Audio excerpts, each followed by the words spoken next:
దేవునికి వాక్యం చదువుకుందాం. ప్రకటన గ్రంథము 2వ అధ్యాయము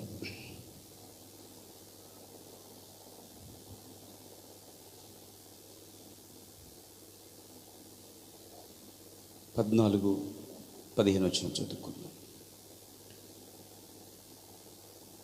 సమయం లేదు కాబట్టి దాంట్లో చిన్న వాక్య భాగం 15 వచనంకి వచ్చేస్తున్నాను.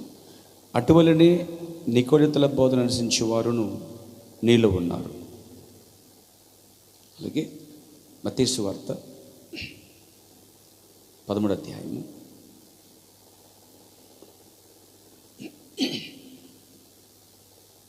24 నుంచి 30 వరకు చదువుతున్నాను. ఆయన మరొక ఉపమాన వారితో చెప్పాను. ఏమనగా, పరలోక రాజ్యము తన పొలములో మంచి విత్తనము విత్తిన ఒక మనిషిని పోలి ఉన్నది. మనుషులు నిద్రించుచుండగా అతని శత్రువు వచ్చి గోధుల మధ్య గురుగులు ఎత్తిపోయాను. మొలకలు పెరిగి గింజపట్టినప్పుడు గురుగులు కూడా ఆగపడాను.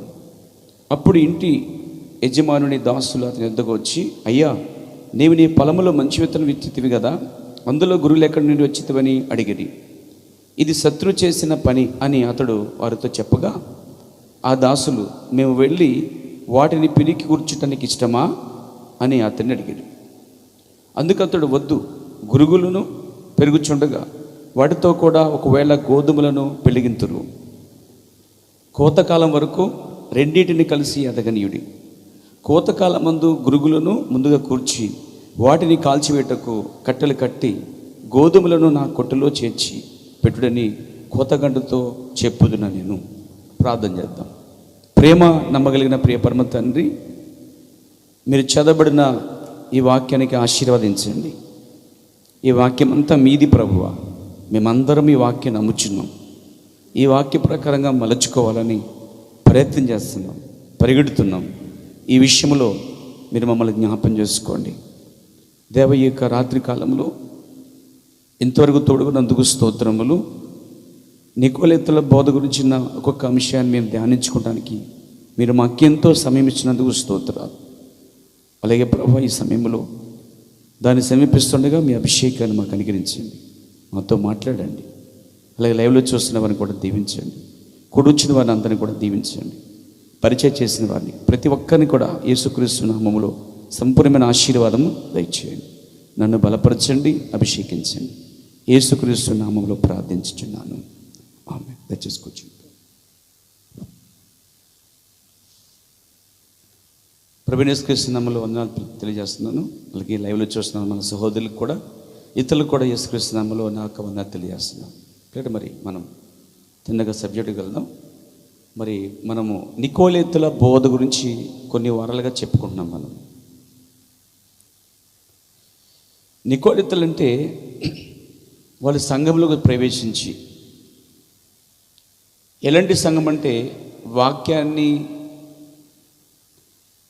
ఆ కాల ప్రవక్తల్ని, బయలుపరచిన వాక్యాన్ని గట్టిగా పట్టుకున్న చిన్న చిన్న మందల పైన, యథార్థంగా దేవుని సమర్పించుకున్న పవిత్రమైన జీవితం పైన ఈ నికోలితులు ప్రవేశించి వారిని అపవిత్రపరిచి పాడు చేసి, ఎలాగైనా దేవుని వాక్యం నుంచి దూరం చేసి, క్రీస్తుకి దూరం చేసి, అపవిత్రపరచుట, దూరపరచుట, ఏదో విధంగా వేరు చేయటం అనేది నికోలితులకు ఉద్దేశమైనది. వీరికే పౌలు, వీళ్ళు చూసే పౌలు దూరముగా చూచిన వాడే జాగ్రత్త అని సంఘానికి హెచ్చరిక ఇచ్చాడండి. వారిని ఎలా పోల్చాడంటే క్రూరమైన తోడేలు అని పోల్చాడు. ఇంకేం పోల్చాడంటే వారు మనలో ఒకరిగా ఉండి, సహోదరులుగా ఉండి కపట సహోదరులు అని పోల్చాడు వారిని ఒక చోట. ప్రతిదానికి వాక్య రిఫరెన్స్ ఉంది. అలాగే వారిని ఏం పోల్చాడంటే వారు మోసం చేసేవారు, జాగ్రత్త, మోసపోకుడి అని చెప్పుకొచ్చాడు. ఇంకా వారిని ఎలా పోల్చాడంటే మా పత్రిక వల్లైనను, మా చేతి రాత వల్లైనను రాకపోతే ఇక ఏ బోధని మీరు చేర్చుకోవద్దు, ఈ బోధ తప్ప ఇంకో బోధ లేదు, వారు క్రీస్తు సువార్తను చెరపగోరువారు అని వారి కోసం అక్కడక్కడక్కడ పౌలు కొన్ని వాక్యాలు వదిలాడండి. వీటిని మీరు జాగ్రత్తగా ఇళ్ళ దగ్గరకు వచ్చినప్పుడు పౌలు రాసిన పత్రికలన్నీ ధ్యానిస్తే, పౌలు ప్రసంగాలు కనుక మీరు గ్రహిస్తే, అతని ప్రసంగం వెనుక ఉద్దేశం కన్యకైన యేసుక్రీస్తు అయిన పురుషునికి కన్యకను అప్పగించటే అనే ఉద్దేశం అండి. దాని కొరకు వారిని ఏమన్నాడంటే 2 కొరింథీ పత్రికలో ఈ విధంగా చెప్పాడు, ఈ విధంగా రాయబడి ఉంది. అక్కడ ఏమంటున్నాడంటే అక్కడ మనం చూసినట్లయితే ప్రియ శ్రోతలారా 11వ అధ్యాయంకి వచ్చినట్లయితే చూస్తాం. అక్కడ కొంచెం అవేకముగా నేను మాట్లాడినాను, మీరు సహింపవాలని కోరుచున్నాను. నన్ను గురించి మీరు ఎలాగైనా సహించుడి. 2వ వచనం, దైవాశక్తితో మీ ఎడల ఆసక్తి కలిగి ఉన్నాను. ఎందుకనగా పవిత్రులైన కన్యకనుగా ఒక్కడే పురుషునికి అనగా క్రీస్తుకు సమర్పింపవాలని మిమ్మల్ని ప్రధానము చేసి తిని కానీ అని జాగ్రత్త అని చెప్తూ, సర్పము తన కీర్తి చేత అవ్వను మోసపరిచినట్లు. ఎక్కడికి వెళ్ళాడండి పౌలు అంటే, ఏదేని తోటలో అవ్వని సర్పము ఎలా కీర్తి చేత మోసం చేశాడని దాన్ని జ్ఞాపం చేస్తూ, ఇప్పుడు కూడా సర్పం అనేవాడు అవ్వని మోసం చేసినట్లే మిమ్మల్ని కూడా మోసం చేస్తాడు అని భయముతో పౌలు అక్కడ ఉన్నాడండి. ఎందుకు తెలుసా?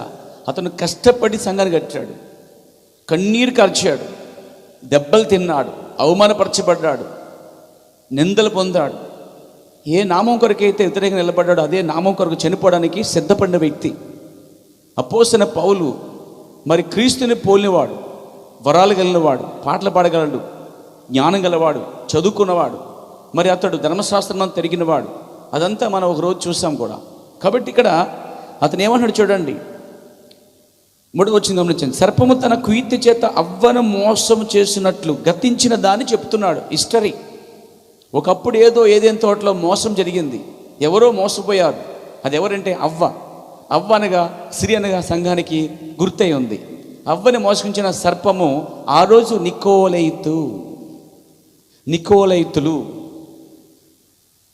ఆ సీడ్ అక్కడే ఉంది. అవ్వను మోసం చేసే ఉద్దేశం ఏంటంటే ఆదాము నుంచి దూరం చేయటం. ఇంకా చెప్పాలంటే దేవుడు సాయంకాలం వచ్చే సమయానికి ఇక అవ్వ ఆదాములు దగ్గర రాకూడదంటే వారు అపవిత్రపరచబడాలి. అర్థమైందా? నికోలేతులకు ఉద్దేశం ఏంటంటే వారు ఎలాగైనా నమ్ముచున్న వాక్యం నుండి వేరు చేయుట. అక్కడ ఏదైనా తోటలో ఏమిచ్చాడంటే వాక్యం, తినమని నిత్యముగా చచ్చెదురు, తినవద్దు దీన్ని, మిగతావన్నీ తినండి, ఇది తింటే చనిపోతారు అనేది వాక్యం. అక్కడ యెహోవా ఒక మాట. అప్పుడు వారు ఏం చేశారు? అన్నీ అనిపిస్తూ ఉన్నారు, దాని జోలికి వెళ్ళట్లేదు, దానికి దూరంగానే ఉంటున్నారు. ఏదైతే దేవుడు వద్దన్నాడో, ఏదైతే అది మంచిదిగా అని చెప్పాడో, చచ్చిపోతారని చెప్పారో ఆ చెట్టుకి ఫలాలుగా దూరంగానే ఉన్నారు.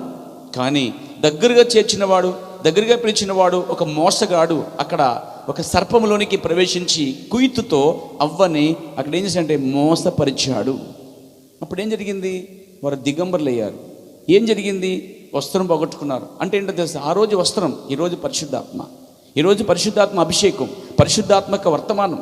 ఈరోజు పరిశుద్ధాత్మ ఎక్కడుందంటే ఇన్ ద మెసేజ్, వర్తమానంలో ఉందండి. సంఘాలలో లేదు, వ్యక్తుల్లో లేదు, కానీ ఆ వర్తమానంలోంచి వ్యక్తులను అభిషేకిస్తుంది. ఆ వర్తమానంలోంచి ఆ పరిశుద్ధాత్మ. దేవునికి స్తోత్రం కలగాలి.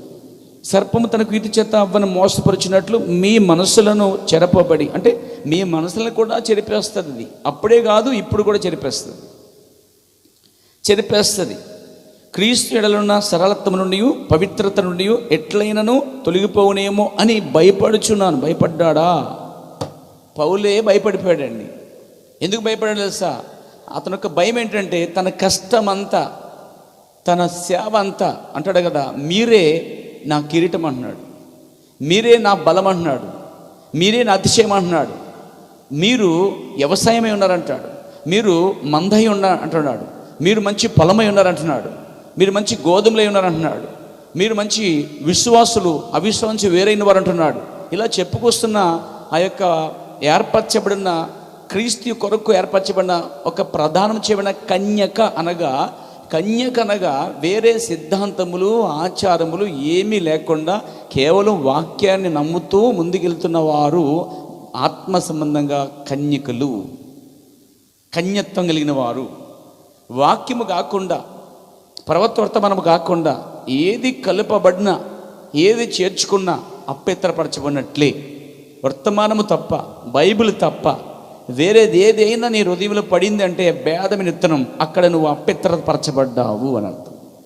కాబట్టి నేను కష్టపడి క్రీస్తుకు సమర్పించాను, ప్రదానం చేశాను, అక్కడ అవ్వను మోసగించింది, ఇప్పుడు అది మిమ్మల్ని మోసగిస్తుంది, జాగ్రత్త అని అక్కడ భయపడుతున్నాను. నేను క్రీస్తుని తప్పిపోతారేమో, అపవిత్రపరచబడతారేమో. హల్లెలూయా. కాబట్టి 4వ వచనం, ఎలాగా వచ్చినవాడు ఎవడైనా వస్తే, వచ్చినవాడు ఎవడైనా స్పీకర్ కావచ్చు, సువార్తికుడు కావచ్చు, సంఘకాపరి కావచ్చు, లేకపోతే మరి అబద్ధ ప్రవర్త కావచ్చు, వేరే బోధ కావచ్చు, పెద్ద వ్యక్తి కావచ్చు, పేరున్న వ్యక్తి కావచ్చు, ఎవడైనా సరే మేము ప్రకటింపని మరొక యేసును ప్రకటించినను, లేక మీరు పొందిన మరొక ఆత్మను మీరు పొందినను, అక్కడ ఒక్క యేసే ఉన్నాడు. ఆ యేసు ఎవరంటే ప్రభు అయిన యేసు, నజరుడైన యేసు. ఆయన కాకుండా ఇంకా చాలామంది యేసులు ఉన్నారండి ఆ రోజుల్లో. అందుకే ప్రవక్త అంటాడు, పాలస్తీనా దేశంలో యేసులు అన్నవాడు చాలామంది ఉన్నారు జీసస్ అనే పేరులో, కానీ ఈయన ఎవరంటే ప్రభు అయిన యేసుక్రీస్తు, లార్డ్ జీసస్ క్రైస్ట్ అంటాడు. హల్లెలూయా. సిలువేయబడింది యేసు కాదండోయ్, ప్రభు అయిన యేసుక్రీస్తు, లేదా క్రీస్తు యేసుక్రీస్తు అయి ఉన్నాడు. లోకంలో చాలామంది యేసు అనే పేర్లు చాలామంది ఉన్నారండి, కానీ మనము ప్రభువైన యేసుక్రీస్తు కలిగి ఉన్నాం అని చెబుతూ మరి యొక్క యేసును అన్న మాట చెప్తున్నాడు. చూడండి, ఉత్తు యేసు అనే పేరు సరిపోదు, యేసు అనే పేరు సరిపోదు. ఒకవేళ ఇంకొకరు యేసు అనే పేరులో వచ్చినా, ఇంకో యేసుని ప్రకటించినా, నువ్వు మాత్రం ముందు విన్న సువార్త ఏంటంటే ప్రభు అయిన యేసుక్రీస్తు, సిలువేయబడిన యేసుక్రీస్తు. హల్లెలూయా.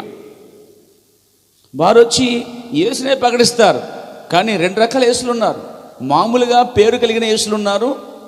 ఈయన సువార్త ప్రకటించబడుతున్నటువంటి ఈయన ఎవరంటే సిలువేయబడి చనిపోయి లేపబడిన సజీవుడైన ప్రభు అయిన యేసుక్రీస్తు. మరొక ఆత్మను పొందిన, అంటే ఇక్కడ ఒక యేసును ప్రకటించాడు పౌలు, అది ప్రభు అయిన యేసుక్రీస్తు. ఆ యేసు ఒక్కడే పురుషుడు, పవిత్రుడు, పరిశుద్ధుడు, సిలువేయబడి చనిపోయి రక్తంతో సంపాదించిన వాడు, విమోచకుడైన. లోకంలో చాలామంది యేసులు ఉన్నారు. రక్తం పనిచేయదు పాప విమోచనకి, కానీ ఈ రక్తం పనిచేస్తుంది. అలాగే ఇక్కడ మరి యొక్క ఆత్మను అన్నాడు, అంటే ఆల్రెడీ పరిశుద్ధ ఆత్మతో నడిపించబడుతున్నప్పుడు ఇంకొక ఆత్మను పొందొద్దు అంటున్నాడండి. అక్కడ మన ప్రవర్తనాడు కొన్నిసార్లు సంఘం అంట పరిశుద్ధ ఆత్మ పొందడానికి బదులు అదేంటండి మనుష్యాత్మను పొందుతారంటే. ఇంకంటాడు కొన్నిసార్లు అంటండి వచ్చిన సువార్తికుడు, వచ్చిన ప్రసంగికుడు అదే ఆత్మ పొందుకుంటారట. ఒకసారి మనం వచ్చిన ప్రసంగికుడో, వచ్చిన సువార్తికుడో బోధ వినొచ్చు, కానీ అతని ఆత్మ అవసరం లేదు మనకి. ఆ బోధలో ఉన్న పరిశుద్ధ ఆత్మ మనకు అవసరమై ఉన్నది. మీకు అర్థమైంది వీళ్ళు ఈరోజు? దేవునికి స్తోత్రం కలుగాక. కాబట్టి ఇక్కడ 3 చెప్పాడు, మరి యొక్క యేసును, మరి యొక్క ఆత్మను, మరి యొక్క సువార్త. 3 విషయాలు మర్చిపోకండి. మరి యొక్క యేసు అంటే ఇంకొక యేసుని, నేను ఆల్రెడీ యేసుని ప్రకటించాను, ఆయన ప్రభువైన యేసుక్రీస్తు. నేను ఆల్రెడీ పరిశుద్ధాత్మను చూపించాను, పరిశుద్ధాత్మ ముద్రించి చెప్పాను, చాలాసార్లు పరిశుద్ధాత్మ కోసం మాట్లాడాను. పరిశుద్ధాత్మ ప్రేమిస్తుంది, ప్రేమ కలిగి ఉంటుంది. పరిశుద్ధాత్మ వరముల కన్నా ఉత్తమమైనది, భాషల కన్నా ఉత్తమమైనది పరిశుద్ధాత్మ, అది భ్రమపరచదు అని చెబుతూ ఇక్కడ యేసుక్రీస్తుని చెబుతున్నాడు, పరిశుద్ధాత్మని చెబుతున్నాడు, తర్వాత సువార్తకని చెప్తున్నాడు. నేను 3 యేసుక్రీస్తుని చెప్పాను, తర్వాత పరిశుద్ధాత్మని చెప్పాను, అలాగే సువార్త చెప్పాను. ఎవరన్నా వచ్చి మరొక యేసుని, మరొక సువార్తను, మరొక ఆత్మను కనుక చెప్తే మీరు చేర్చుకోకండి, వినకండి, జాగ్రత్త అని మోసపరచబడతారేమో. ఒకప్పుడు అవ మోసగించబడింది. సంగమా మీరు మోసపోకూడదు అని దాన్ని పౌలు చాలా జ్ఞానముగా సంఘానికి మెలుకులు ఇచ్చి వెళ్ళిపోయాడు. ఆయన పౌలు ప్రసంగాలు తీసుకునే మన ప్రవక్త ఇంకా తేటగా వాటిని నికోలేతులనే దాని మీద చాలా సవివరంగా 7 సంకాలాల్లో ఆయా వర్తమానాల్లో వాటిని ప్రస్తావన చేశాడు. Praise the lord. కాబట్టి నికోలేతులు అంటే సంఘాలకు వచ్చి వారు బత్తి చేరండి, మీరు పట్టుకోండి వాళ్ళని జాగ్రత్త.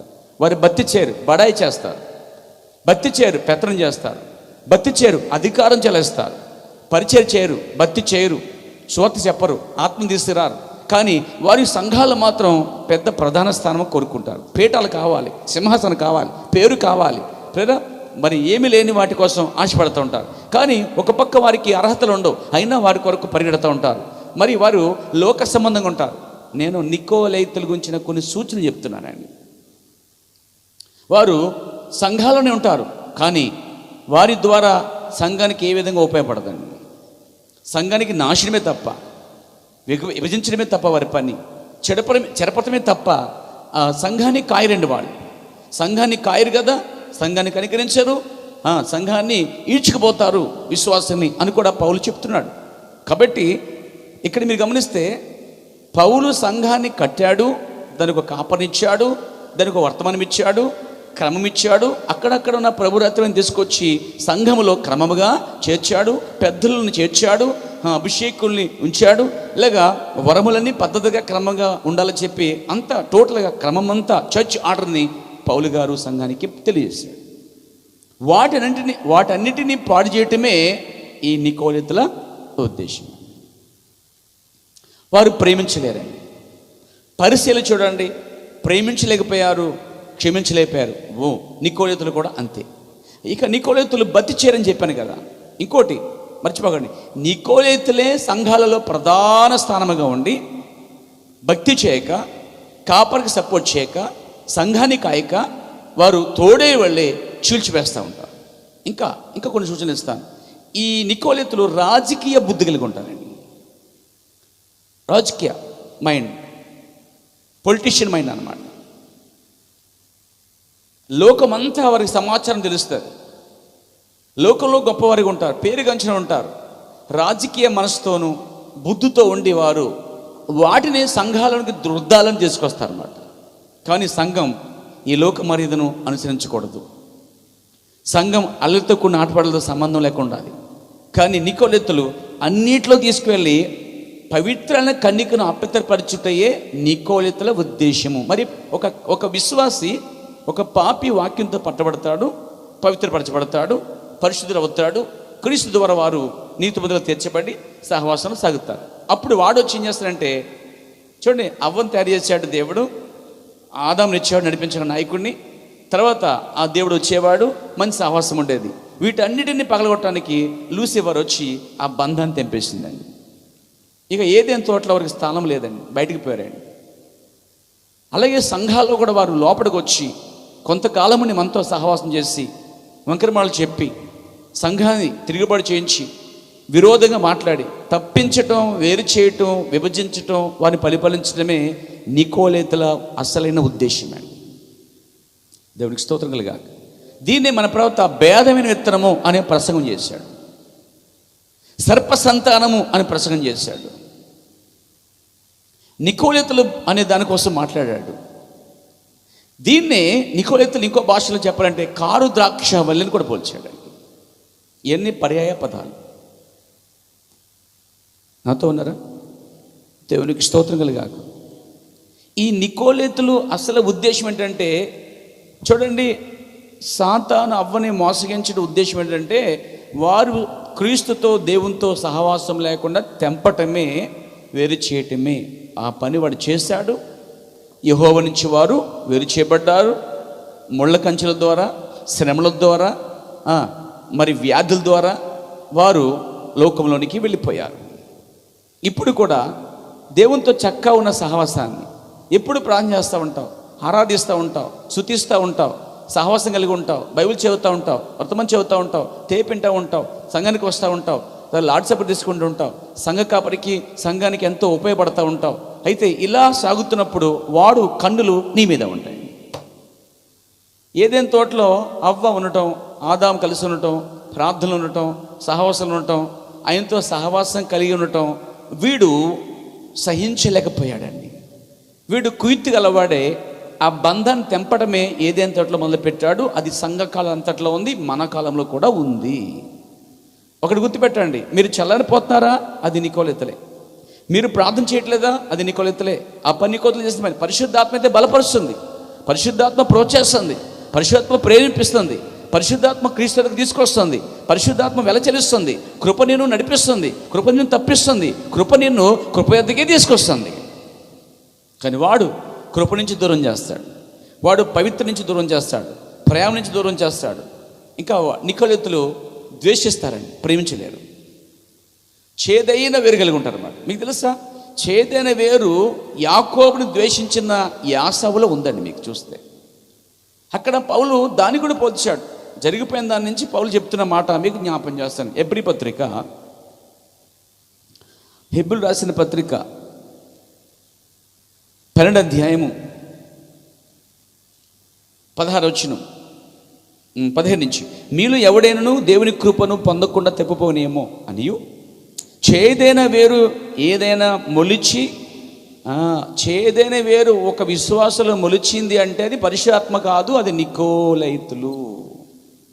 నువ్వు చక్కగా సాగుతున్నావు, చక్కగా రథాన్ని, సువార్త రథాన్ని లాగుతున్నావు, సహకరిస్తున్నావు, నీ వంతు నువ్వు సహాయపడుతున్నావు, నీ భక్తి నువ్వు చేస్తున్నావు, చక్కగా సమాధానం వెళ్తున్నావు. ఈలోపు వాడు మెల్లిగా వచ్చి ఇది నిజమా, అది కరెక్టేనా, ఇది కరెక్టేనా, నీకు విషయం తెలుసా, నేను చెప్పనా, ఎందుకులే అని ఒక భేదమైన విత్తనం హృదయంలో వేసినప్పుడు నీ ప్రయాణం ఆగిపోద్ది, నీ భక్తి నిలిచిపోద్ది, నీ ప్రార్థన ఆగిపోద్ది.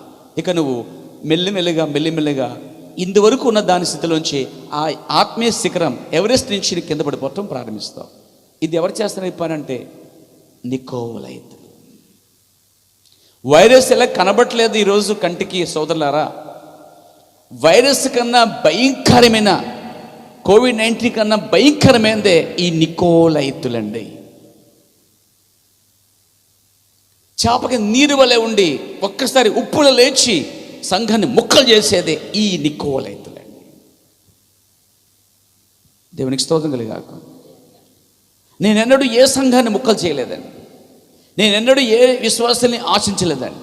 ఎందుకని నీ పొరుగువానిది ఏది అది వాక్యం, నీది కానిది ఏది నువ్వు ఆశించకూడదండి. అబ్రహాము చూడండి, నువ్వు ధనవంతుడివి, మేము ధనవంతుడని హేతు కుమారులు అన్నారు. మీకు మాకే పాటి ఈ శ్మశాన భూమిని ఉచితంగా తీసుకోన్నారు. అబ్రహాం అన్నాడు, లేదు నేను వెల చెల్లిస్తాను. ఉచితంగా తీసుకోలేదు కానీ దాన్ని వెల చెల్లించి తీసుకోండి అబ్రహామే. యేసు ప్రభు కూడా నిన్ను నన్ను ఆయన రక్తము చేత, విలువైన రక్తం చేత కొన్నాడండి అబ్రహాం వలె. మనం ఆయన సొత్తు అని బైబిల్ చెప్తుంది. కాబట్టి నీ పొరుగువాడిని ఏదైనా ఆశించొద్దు. ఒకవేళ కావాలా దానికి వెల చెల్లించు, వెల చెల్లించి తీసుకో. అయితే నికోలైతులు అట్లా కాదండి. వారు లోనికి ప్రవేశించి తమది కాని దాంట్లోకి వెళ్ళి తమదన్నట్టుగా వారు ఆశ్రయిస్తారండి. దాన్నే బోడి పెత్తనం అంటాం. దాన్నే పెత్తనం ఇవ్వకుండానే వారైపోవటం. సొలొమోను కాలం రాజు కాకమునప్పే నన్ను రాజు చేసేస్తాడనుకుని ఒకడు బయటకు వచ్చాడండి, గుర్రాల మీద తిరిగేస్తాడు అనమాట. ఈ మాట ఆ మాట దావీదుకి వినబడింది. దావీదు భార్య అంది, ఇదేంటి నా కుమారుడు సొలొమోను చేస్తామని చెప్పావు కదా, అతడు రాజు అవుతున్నాడని చెప్తున్నారంటే అతను పిలిపించి లేదు ఇతడే రాజు, సొలొమోనే నా తర్వాత రాజు అని చెప్పాడు అనమాట. దావీదు బహిరంగంగా ప్రకటించక మునిపే వాడు ఊహించుకుని వెళ్ళిపోయాడు. జనాల్ని వారిని మోసం చేశాడు. కొన్ని రోజులు జనాలు మోసంలో కూడా పడిపోయారండి. అలాగే యూద అనేవారు వచ్చారు యేసుక్రీస్తు ముందు దినాల్లో. గమాలీలు చెప్తున్నాడు, వారు వచ్చారు. దూద అనేవాడు గొప్పవాడని చెప్పుకున్నారు. వారు గొప్పతనాన్ని చూపించుకున్నప్పుడట జనులు వారిని వెంబడించారట. కానీ జనులు మోసపోయారండి. ఈరోజు గొప్పవారిని చూసి మనం మోసపోకూడదు, వాక్యమే చూడాలి. దేవునికి స్తుతి కలుగాక. ఆ రంగు, వస్త్రణము, వెనక్కున్నటువంటి బలబలగాలు, డబ్బు, పేరు, ఇవి వాటిలో కాదు కానీ వాక్యములోనే మనము చూడాలి. బహుశా నీకు నాకు ఏమీ లేకపోవచ్చు, కానీ ఈరోజు వాక్యం ఉంది, ప్రవక్త ఉన్నాడు. ఏమి సంపాదించలేకపోవచ్చు లోకంలో మనకి, అయినా పర్వాలేదు, పరలోకముడు సంపాదించుకుంటే చాలు, నడిపించిన పరిశుద్ధాత్మ ఉంటే చాలు, ప్రేమించే మనసు ఉంటే చాలు, క్షమించే కృప ఉంటే చాలు. ఇది నికోలైతులు మించిన కార్యాలు ఇవన్నీ కూడా. కాబట్టి ఇక్కడ ఉన్నాడు, చేదైన వేరు వచ్చిందట. ఇది జరిగిపోయిందనే మళ్ళా పౌలు చెప్తున్నాడు. చేదైన వేరు ఎవరు మొలిచిందంటే ఒకప్పుడు ఏసావులో ఉంది. కాబట్టి ఏసావు యాకోబుని ద్వేషించడం ప్రారంభించాడు. కానీ ఒక తల్లిని పుట్టారండి వాళ్ళు. ఒక సంఘమునే పుడతారు. ఒక కాపరితోనే వస్తారు. ఒకడు ఏసావులో ఉంటాడు, ఒకడు యాకోబులో ఉంటాడు.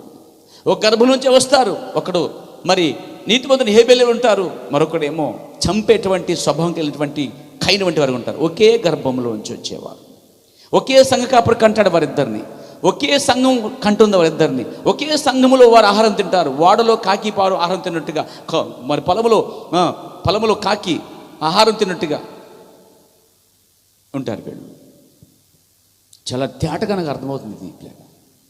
ప్రెజలో ఈ ఏసావు అనేవాడు కొంచెం చెప్పుకొస్తూ ఆయన అన్నాడు, చేదైన వేరు ఏదైనా మొలిచి కలవరపరచవటం వల్ల అనేకులు అప్పిత్రులైపోదురేమో అనియు, ఒక పూట కూటి కొరకు జ్యేష్ఠత్వమును హక్కును అమ్మివేసిన ఏసావు వంటి వాడైన ఏసావు వంటి వాడంటే ఏసావు అక్కడ ఉన్నాడు, వాడు వెళ్ళిపోయాడు.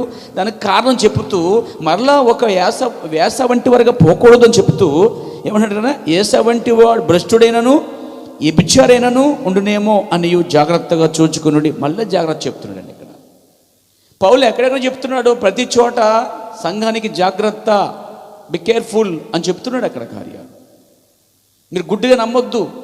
వారు కపట సహోదరులు, వారు నటిస్తేవారు, మోసం చేసేవారు. వాళ్ళు క్రియల ద్వారా చూస్తే వాళ్ళు క్షమించలేరు, ప్రేమించలేరు, పట్టించుకోలేరు, సంఘానికి ఉపయోగపడరు, రాజకీయ మనసుతో ఉంటారు. వారు పూర్తిగా సంఘాన్ని అప్పితరపరుస్తారు, ముక్కలు చేస్తారు. వారు ఖచ్చితంగా తిరుగుబాటు చేసేవారుగా వెనక శాస్త్ర పరిచయాల వల్లే లేపుతారు ఉద్యమాల్ని. కానీ వారు వెనక ఉంటారండి వాళ్ళు. రాజకీయ మనసు అదేనండి. ప్రజల ముందు రాజకీయ వ్యక్తి బాగా చెప్తాడు, తెల్ల బట్టలు వేసుకుని చక్కగా అబ్బబ్బో అని చూపిస్తాడు. కానీ వెనక వాడు ఖడ్గంతో ఎవరినో చంపుతున్నాడు. రాజకీయ బుద్ధితో ఉన్నది నికోలైతులండి. దేవునికి స్తోత్రం కలుగాలి. కాబట్టి ఈ నికోలైతుల గురించి మనం ఆలోచించినట్లయితే, ఇదిగో మనం చెప్పినట్టుగా బైబిల్ అంతలో మనకు కనిపిస్తున్నారు. వీళ్ళ గురించి జాగ్రత్త పడాలి. చెప్పాను కదా, అది నొసటి మీద కానీ బోర్డు వేసుకుని వారు కనబడరు. చక్కగా బైబిల్ పట్టుకుని పరిశుద్ధుల వలె కనిపిస్తారన్నమాట. తెల్లబట్టలు వేసినంత మాత్రాన పరిశుద్ధులు అనుకుంటాం, ఇంకా పొరపాటు, భయంకరం. అక్కడే నికోలైతులు ఉన్నారు. వాడు తెల్ల గురిమి చూసి పరిశుద్ధులు అనుకున్నారు, కానీ వాడు నికోలైతే ఉన్నాడు. వాడు లోపలికి వచ్చి ఖడ్గం తీసి చంపేశాడు. వాడే కాన్సే చక్రవర్తి. ఇలా బైబిల్ అంతట్లో చరిత్రలో ఇప్పుడు జరుగుతున్న కాలంతో పోలిస్తే నికోలైతులు ఎక్కడా లేరిపోయారా? మన చుట్టూ ఉన్నారు, మన మధ్యలో ఉన్నారు, మనతో ఉన్నారు. జాగ్రత్త. వారు మనతో ఏకీమించరు, కాపరికి సంఘానికి ఉపయోగపడరు, వ్యతిరేకంగా పనిచేస్తారు. వ్యతిరేకంగా పనిచేస్తున్నది ఎవరు? కోరో, అహరాం, దాత, నికోలైతులు. వారే ఆ కాలంలో నికోలైతులు అండి. ఏదైనా తోట నుంచే ఆ నికోలైతులు ప్రయాణించుకుంటూ వచ్చారండి. వ్యక్తులు మారారు, కానీ ఆత్మ చచ్చిపోలేదండి అదండి కూడా. దేవునికి స్తోత్రం కలుగాక. ఇక్కడ చూద్దాం మనం. ఈ నికోలైతులు వచ్చి చక్కగా పవిత్రంగా పరిశుద్ధంగా ఉన్న కన్నికను అప్పతరపరిచి వేరు చేస్తారు. వేరు చేయడమే కాదు, ఈడ్చుకుపోతారు వాళ్ళు కూడా పెట్టుకుని. అయితే ఒక వ్యక్తి జ్ఞానం కలిగి నేను వేరు చేయబడ్డానని గ్రహించి, నేను వేరే త్రోవలో వెళ్ళిపోతున్నాను, మూఢనమ్మకాలకి వేరే నమ్మకాలకి వాక్యం కాదని వెళ్ళిపోతున్నానని గ్రహించగలిగితే, అట్టి హృదయము దేవుడు వారికి ఇచ్చితే వెంటనే తన ప్రయాణం ఆపుతాడండి. నేను వెళ్తున్న దారి వాక్యానుసారంగా లేదు, నేను వెళ్తున్న దారి ఎక్కడో ఒక త్రోవ తప్పింది, ఇది ఎక్కడో నన్ను మోసం చేస్తుంది, నన్ను భ్రమపరుస్తుంది, ఇది నాకు తృప్తిగా లేదు, అంతరాత్మ చెప్తానికి వ్యతిరేకంగా వెళ్తున్నాను నేను అని గ్రహించిన వాడు మనసు మార్చుకుని వాడి నుంచి వేరు చేయబడతారండి. వారు పశ్చాత్తాపడతారు, ఏడుస్తారండి. అప్పుడు వారు పరిశుద్ధాత్మ పొందుకుంటారు. మళ్ళా వారు నాయకుని కలిగి ఉంటారండి. ఇది జ్ఞానులు 3 లేక 4 వెళ్ళి ఆ భవనంలోకి వెళ్ళి నక్షత్రం పోగొట్టుకున్నారు. నక్షత్రం వారికి కనిపించలేదు. మరలా వారు పశ్చాత్తాపడి కిందకు వచ్చి దాన్ని చూసిన తర్వాత అత్యానంతభరితులయ్యారు. అంటే త్రోవ తప్పించేది ఎవరక్కడ? ఈ జ్ఞానులు వెళ్తున్నప్పుడు నికోలైతుల ఆత్మ వచ్చింది. మళ్ళా ఇది కాదు, ఇటు వెళ్ళండి అని చెప్పింది. త్రోవ తప్పించింది ఆ స్పిరిట్. వీళ్ళు వెళ్ళిపోయారు లోపలికి. కానీ అక్కడ సంస్థ, అదొక డినామినేషన్, అదొక రాజకీయ బలముతో ఉన్నది అక్కడ ప్రజలు. హెరోదు రాజకీయ వ్యక్తి, చుట్టూ ఉన్నవారు సంస్థ. వారికి బైబిల్ తెలుసు. తగటగా తెరమని చెప్పాడు, తెరిచారు. శాస్త్రి లేచాడు, చదివాడు, అయ్యా పలానా చోట రాయబడింది. ఓకే రాజకీయ బుద్ధితో వాళ్ళని పంపించాడు. మరలా తీసుకురండి సమాచారం, నేను చంపేస్తాను వాడిని మనసులో వచ్చి అనుకుంటున్నాడు మనసు. కానీ వెళ్ళకుండా ప్లేస్కి వెళ్ళారు.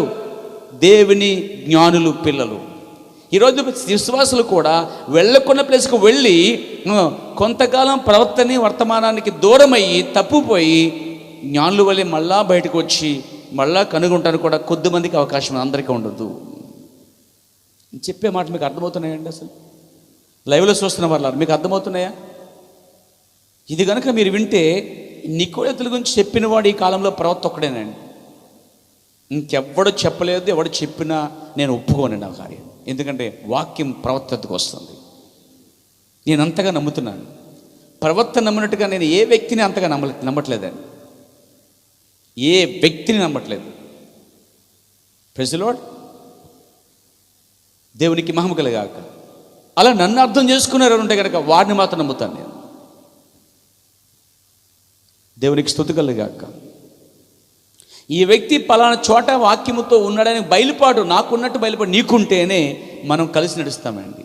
లేదా ఇద్దరు సమ్మతించకుండా కూడి నడవలేరు. నేను దీంతో సమ్మతిస్తున్నప్పుడు నువ్వు దీంతో సమ్మతించకుండా నువ్వు వేరే వేరే సిద్ధాంతాలతో వేరే రాజకీయంతో ఉంటే నేను ఏకీపించలేను.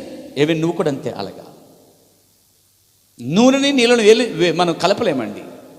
కాబట్టి ఈరోజు నా సోదరులారా, వాక్య ప్రకారంగా మనం చూస్తే, ప్రవక్త వివరణ బట్టి చూస్తే నికోదేతులు అనే వారు ఆ రోజుల్లో వివిధాలుగా కనిపించారు, రకరకాలుగా.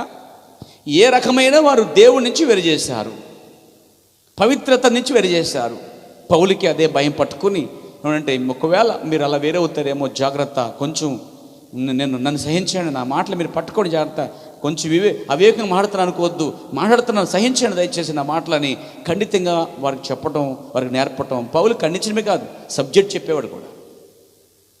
పౌలు ప్రేమించండి అని చెప్పడమే కాదు, ప్రేమించేవాడు కూడా. కాబట్టి నా సోదరులారా ఇక్కడ మనం చూస్తున్నాం. కాబట్టి ఈ నికోదేతులు అనేవారు ఈ విధంగా ఉంటారండి. వాళ్ళ సంఘానికి ఏ విధంగా ఉపయోగపడరు. పైగా వారు సంఘంలో పెద్ద పెత్తనం కోరుకుంటారు, బోడి పెత్తనాలు. వాళ్ళకి పోస్టులు కావాలి.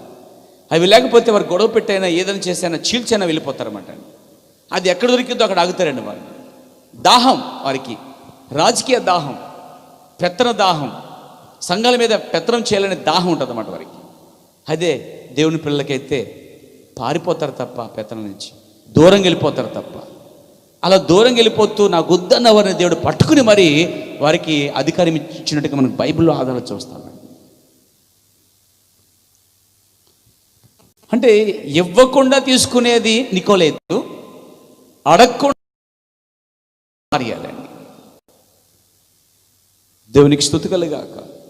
చూడండి, ఈ నికోదేతుల సంఘం దేవునికి ఏదో విధముగా డబ్బులిచ్చో, మాట్లాడో, ప్రేమించో, నటించో, కుయుత్తుతో, రాజకీయంతో అన్ని బలగాలు ఉపయోగించి, కుయుత్తి మోసమంతా ఉపయోగించి ఏదో విధంగా వారు దేవుని క్రీస్తు యొక్క సరళత్వం నుంచి వేరు చేస్తారు. వేరు చేసి ఏం చేస్తారనుకుంటారని కూడా తిప్పుకుంటారండి. ఒక సంఘం నుంచి ఒక విశ్వాస కనుక బయటికి వెళ్ళి మరొకతో తిరుగుతున్నారంటే అర్థమేంటి తెలుసా? ఆత్మీయ వ్యభిచారం. మీకు ఈరోజు రుచి చేస్తాను. ఎహెజ్కేలు గ్రంథంలో 16వ అధ్యాయంలో అది స్పష్టంగా రాయబడింది. నేను రుచి చేస్తాను, అక్కడికి వస్తాను నేను. కానీ ఈ జాగ్రత్తగా వినండి. ఇప్పుడు వాళ్ళు వచ్చి క్రీస్తు నుంచి ఆ రోజు అవ్వని ఎలా వేరు చేస్తారో పౌలు చెప్తున్నాడు. అవ్వ మోసగించినట్లు మోసగిస్తాడేమో వాడు, జాగ్రత్త అని చెప్తున్నాడు. చూడండి, ఇప్పుడు కూడా అదే చెప్తున్నాడు ప్రియవాక్యం. ఏం చేస్తారు? వేరు చేస్తారు. ఏర్పరచబడిన అయితే తెలుసుకుని బయటకు వస్తారని జ్ఞానులు అయితే నిజంగా వారికి ఆ నక్షత్రం వాక్యం అర్థమైతే బయటకు వస్తారు. లేదా అట్లనే గుడ్డు వరగా పోయి కట్టిన గుడ్డు వరగా పోతారు, ముందుకు వెళ్ళిపోతారు. వారు ఏమాత్రం గ్రహించరు. తప్పులో ఉన్నాం, లేకపోతే వేరుగా ఉన్నాం, లేకపోతే వాక్య విరుద్ధంగా ఉన్నాం. ఒకటి గుర్తించుకునే పేరు ప్రవక్త వర్తమానానికి సంపూర్ణత ఏం తెలుసా? డివైనింగ్ లవ్, దైవ ప్రేమ. నీ యాత్ర, నీ భక్తి, నీ విశ్వాసము, నీ యొక్క సమస్త టాలెంట్లన్నీ కూడా దైవ ప్రేమతో ముగించబడాలి. కడకి ఎదిగి విశ్వాసం నుంచి ఎదిగి సహోదరు ప్రేమలోంచి మళ్ళా అత్యధికంగా పరిశుద్ధ ఆత్మచేత ఇంకా ఎదిగి తలరాయి వద్దకు రావాలి. ద క్యాప్ స్టోన్, తలరాయి అనగా యేసుక్రీస్తు. తలరాయే డివైనింగ్ లవ్, ప్రేమ, దైవ ప్రేమ. అక్కడికి ఎదగాలి. నువ్వు, నేను, అందరూ సువార్తికులు, సేవకులు, ప్రవక్తలు అందరూ కూడా అక్కడికి వచ్చి ఆగిపోవాలండి. పరిచర్య, ఏదైనా సేవ, ఏదైనా విశ్వాసం, ఏదైనా భక్తి, ఏదైనా యాత్ర దైవ ప్రేమతో ముగించబడాలి. మన ప్రవక్త విశ్వాసాన్ని ప్రారంభించి దైవ ప్రేమతో ముగించుకుని ఆయన వెళ్ళిపోయాడండి. సకల ప్రవక్తలు, అపోస్తులు వారందరూ అదేవిధంగా వెళ్ళిపోయారండి. ఈ వర్తమాన యొక్క సారాంశం చివరిలో దేవునితో ముగించాలి తెలుసా? దైవ ప్రేమతో యేసుక్రీస్తు మనసు కలిగి, యేసుక్రీస్తు ప్రేమ కలిగి ఉన్నప్పుడే నువ్వు ఎత్తబడి దేవునితో సదాకాలం వధువుగా ఉండగలవు. లేని ఎడల నువ్వు నికోలైతులకు చెందిన వాడివి. Praise God. సరే, వీళ్ళు ఏం చేస్తారు? సంఘాలని పాడు చేస్తారు, వేరు చేస్తారు. వీరు వేరైనప్పుడు వేరే ఒక ముందు వీళ్ళు ఎక్కడి నుంచి వచ్చారంటే ఆయా సంఘ శాఖల నుంచి మనం ఎలా వచ్చామో ఆయా సంఘ శాఖల నుంచి వచ్చిన వాళ్ళని మరలా అక్కడికే పంపించేస్తాడు ఈ యొక్క నికోలైతులు అనేవారు. దాని ఎత్తుకొస్తున్నారు.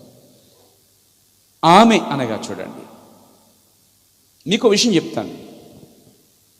మొదటి శతాబ్దంలో మొదలుకొని 325 సంవత్సరం వరకు కూడా రోమన్ క్యాథలిక్ సంఘం నుంచి అది పెద్ద సంస్థ అయింది, వాక్యం దూరమైంది, మహావేష అయింది. దాని నుంచి వేరైన వారు ఉన్నారు చాలామంది. అది లూథర్ కాలం. లూథర్ కాలంలో మహావేష అనబడుతున్న రోమన్ క్యాథలిక్ నుంచి వేరైన వారు కొంతకాలం బాగానే ఉన్నారండి. మళ్ళా వారు నికోలితుల చేత మోసగించబడి మళ్ళీ ఎక్కడి నుంచి వచ్చారు వాళ్ళు, మళ్ళీ అక్కడికే వెళ్ళిపోయారని మన ప్రవక్త అంటున్నాడు. నేను చదువుతున్నాను ఇప్పుడు. ఆమె అనగా వారు సంఘములో నుండి, అనగా రోమన్ క్యాథలిక్ నుంచి సంఘంలోంచి, ఆ పెద్ద సంఘం నుంచి బయటికి వచ్చి కొంతకాలం ఉండి లూథర్ చనిపోయిన తర్వాత మరలా వారు సంస్థగా మారి తిరిగి వారు మరలా ఎక్కడి నుంచి వచ్చారంటే వేశ్య అనబడుతున్న రోమన్ క్యాథలిక్ కిందకే వెళ్ళిపోయారు అంటున్నాడు. ఆమె సంఘ సంస్థలలో నుండి ప్రజలు బయటికి వచ్చారు. కొంతకాలం తర్వాత వెనుదిరిగి మరలా వారు ఎక్కడి నుండి వచ్చారో ఆ సంస్థలోనికి మరియు ఆ నికోలితుల బోధలోనికి వెళ్ళిపోయేరి అంటున్నాడండి. ఇదంతా కూడా నేను ఈ వర్తమానంలోంచే తీస్తున్నాను. దేవునికి స్తుతి కలుగాక. దాన్ని తవ్వుతుంటే రాత్రి పగలు వెతుకుతుంటే దొరుకుతున్న ఆనిముత్యాలనివన్నీ నాకు వజ్రాలు. ప్రజలు ఏం చేశారంటే ఏదో ఇనేసి వచ్చేసాం. కాదు, మనం తవ్వేవారుగా, వెతికేవారుగా, సత్యాన్వేషులుగా ఎల్లప్పుడూ దాన్ని తవ్వేవారుగా ఉండాలి మనం. దేవునికి స్తోత్రం కలుగాలి. ఏమైంది? వారు సంఘాల నుంచి బయటకు వచ్చారండి, మళ్ళా సంఘాలోకి వెళ్ళిపోయారండి. ఉదాహరణకి పెంతెకోస్తు నుంచి వచ్చావా, మళ్ళీ నీ కొలుగుతు లేని పెంతెకోస్తు తీసుకెళ్ళిపోతాను. నువ్వు వన్నెస్ నుంచి వచ్చావా, మళ్ళీ అక్కడికే. ఆ విధంగా వారు వచ్చి మరలా వెళ్ళిపోవడం మధ్యలో జరిగిందంటే పరిశుద్ధాత్మ విడికి పిలిచింది, దురాత్మ అంచుక్రీస్తాత్మ మరలా లోపల తీసుకెళ్ళింది. ఇప్పుడు మరొక మాట చెబుతున్నాను. తన పెండ్లి ప్రమాణములను లెక్క చేయక అపనమ్మకముగా ఉండినది ఏదైనా వేశ్య అంటున్నాడండి. తన పెళ్లి ప్రమాణములను లెక్క చేయక. పెళ్లి రోజున ప్రమాణం చేస్తారు. ఏమని చేస్తారు? మరణం తప్ప నేను నన్ను ఇక ఏది వేరు చెయ్యదండి. ఇంటున్నారు సోదరులారా, మరణం తప్ప వేరేది ఇక ఏది వేరు చేయకూడదు. మనం ఏదో చెప్పులు మార్చినట్టు, బట్టలు మార్చినట్టు, కార్లు మార్చినట్టు, లేకపోతే మనం ఏదో వాటి ఇంటి మార్చినట్టు మనము భార్యల భర్తల్ని మార్చకూడదండి. ఎప్పుడంటే అది మరణం వరకు, మరణం తప్ప ఏది వేరు చేయదు. ఇది వివాహక ప్రమాణం ఎలా ఉందో దేవునికి సంఘానికి మధ్య కూడా ఒక ప్రమాణం ఉందటండి. దేవుడు నిన్ను నన్ను ఎలా పిలిచాడంటే యెహెజ్కేలు గ్రంథంలో చాలా వివరిస్తున్నాడు బాగా. అది మీరు దాన్ని చూడగలిగితే యెహెజ్కేలు గ్రంథం 16వ అధ్యాయంలో ఇంటికి మీద చదవండి. నేను అక్కడక్కడ చెప్తాను విషయాలు, జస్ట్ మీకు జ్ఞాపం చేస్తాను, మనకు సమయం లేదు కాబట్టి. 16వ అధ్యాయం అంతా చదవండి. ఎక్కడ చదువుతారంటే 16వ అధ్యాయం మొదటి నుంచి సోదరులారా మీరు జాగ్రత్తగా ఇంటికి పోయిన తర్వాత మరి 17, 18, 19 లేక 16 దాకా జాగ్రత్తగా చదవండి. నేను చెప్తాను వినండి, ఇక్కడ చదవద్దు. హలో, ఇంటికి వెళ్ళిన తర్వాత నా వైపు చూడండి. ఇక్కడ ఏం చెప్తున్నాను నేను, దేవుడు స్వయంగా వచ్చి ఈ విషయాన్ని యెహెజ్కేలు ద్వారా వివరిస్తున్నాడు అనమాట. అంటే ఎలా చెప్తున్నాడంటే 4వ వచనంలో అంటాడనమాట, నీ జనన విధం చూడగా నీవు పుట్టినాడు నీ నాభి స్తోత్రం కొయ్యబడలేదు. దేవుడు అంటున్నాడు, నువ్వు తల్లి గర్భంలో పడ్డావు, బయటపడ్డావు, కానీ నాభి సూత్రం అంటే బొడ్డి అనమాట. బొడ్డి కట్ చేయబడలేదు అంటున్నాడు. తర్వాత నిన్ను చూసి ఎవరు కూడా శుభ్రం చేయలేదు, నీళ్ళతో కడగలేదు, ఉప్పు రాయలేదు, బట్ట చుట్టలేదు, నీకు చేయవలెనని ఎవరునూ కటాక్షింపలేదు, అసలు ఈ పనులు చేయాలని ఎవ్వరు నీ మీద జాలిపడలేదు అని చెప్తున్నాడు దేవుడు. అంటే ఏం చెప్తున్నాడంటే, నువ్వు గర్భంలో ఉంచి బయటకు వచ్చావు కానీ బొడ్డు ఎవరు కట్ చేయలేదు, ఎవరు నీకు సాయపడలేదు, బొడ్డు అలాగే ఉంది. తర్వాత నీళ్ళతో కడగలేదు, తర్వాత శుభ్రం చేయలేదు, రక్త మరకలు క్లీన్ చేయటం కానీ, కడగటం కానీ, ఉప్పుతో క్లీన్ చేయడం కానీ, సబ్బుతో క్లీన్ చేయడం కానీ, డిటాల్తో క్లీన్ చేయడం కానీ ఏమీ చేయలేదు, బట్ట చుట్టలేదు. ఈ పనుల్లో ఒకటైనా నీకు చేయాలని ఎవరునూ కటాక్షింపలేదు. ఇలా ఉంటున్నప్పుడు నీ యందు జాలిపడి ఒక్కడు లేకపోయెను, ఒక్కడు కూడా జాలిపడలేదు. అంటే నువ్వు అలాంటి స్థితిలో ఉన్నావు, అప్పుడు నేను వచ్చాను నీ వద్దకు అన్నాడండి ఆయన. మనం కూడా కడగబడలేదు, బాప్తిసాలు పొందలేదు, మురుకు అలాగే ఉంది, రోత బతుకు అలాగే ఉంది, చెడిపోయిన జీవితం అలాగే ఉంది. క్రీస్తుని కలుసుకోక మునుపు, ఆయన మన వద్దకు వచ్చి మన ఇలా జాలిపడక మునుపు మనం త్రోపక పడిన వారు వలే ఉన్నాం. ఎవరితో కొట్టబడ్డాం, మోసగించబడ్డాం, చెడిపోయాం, పడిపోయాం, నీచులైపోయాం, దిగజారిపోయాం, పాపంలో ఉన్నాం. అలా పడి ఉన్న సమయంలో సోదరులారా ఎవరూ పట్టించుకోలేదండి. ఆ శాస్త్రి లేకపోతే ఆ యొక్క మనం చూస్తున్న పరిచయుడు కానీ, శాస్త్రి కానీ ఎవరిని పట్టించుకోలేదు. అలాగే ఆ యొక్క ధర్మశాస్త్ర ఉపదేశుడు కానీ ఎవరు పట్టించుకోలేదు. కానీ ఒక మంచి సమయుడు వచ్చాడు, జాలిపడ్డాడు. దీన్ని చూసుకుంటే జనన విధానం గురించి చెప్తున్నాడు. ఇది ఆత్మ సంబంధమైంది, శరీర సంబంధమైంది, రెండింటికి సంబంధించింది చెప్తూ ఎవరు జాలిపడలేదు, ఎవరి పనులు చేయలేదు, నీ పట్ల ఎవడూ జాలిపడలేదు, ఎవడూ సహాయం చేయలేదు. నువ్వు అలా పడి ఉండగా ఒకసారి నువ్వు అలా ఉన్నప్పుడు ఒక సువార్తికుడు సేవకుడిని దర్శిస్తాడండి, నీ బొట్టు కట్ చేస్తాడు. అర్థం ఏంటంటే నీ సంఘశాఖ ఆచారాల నుంచి వేరు చేస్తాడు. సువార్తికుడు, సేవకుడు, కాపరి, పిలువబడిన సేవకుడు ఎవరైనా సరే ఈ లోకం నుంచి వేరు చేస్తాడు. నేను పవిత్రపరుస్తాడు, వాక్యంతో కడుగుతాడు, శుద్ధి చేస్తాడు, బట్ట చూస్తాడు, పరిశుద్ధాత్మ కోసం ఆడతాడు, వేరు చేస్తాడు, జాలి పడతాడు, ఈ పనులన్నీ చేస్తాడు. అప్పుడు పెద్ద అయిన తర్వాత, అంత పెద్ద అయిన తర్వాత నువ్వు నాకు తెలియదు అన్నావు అనుకో, ఎలా ఉంటుంది?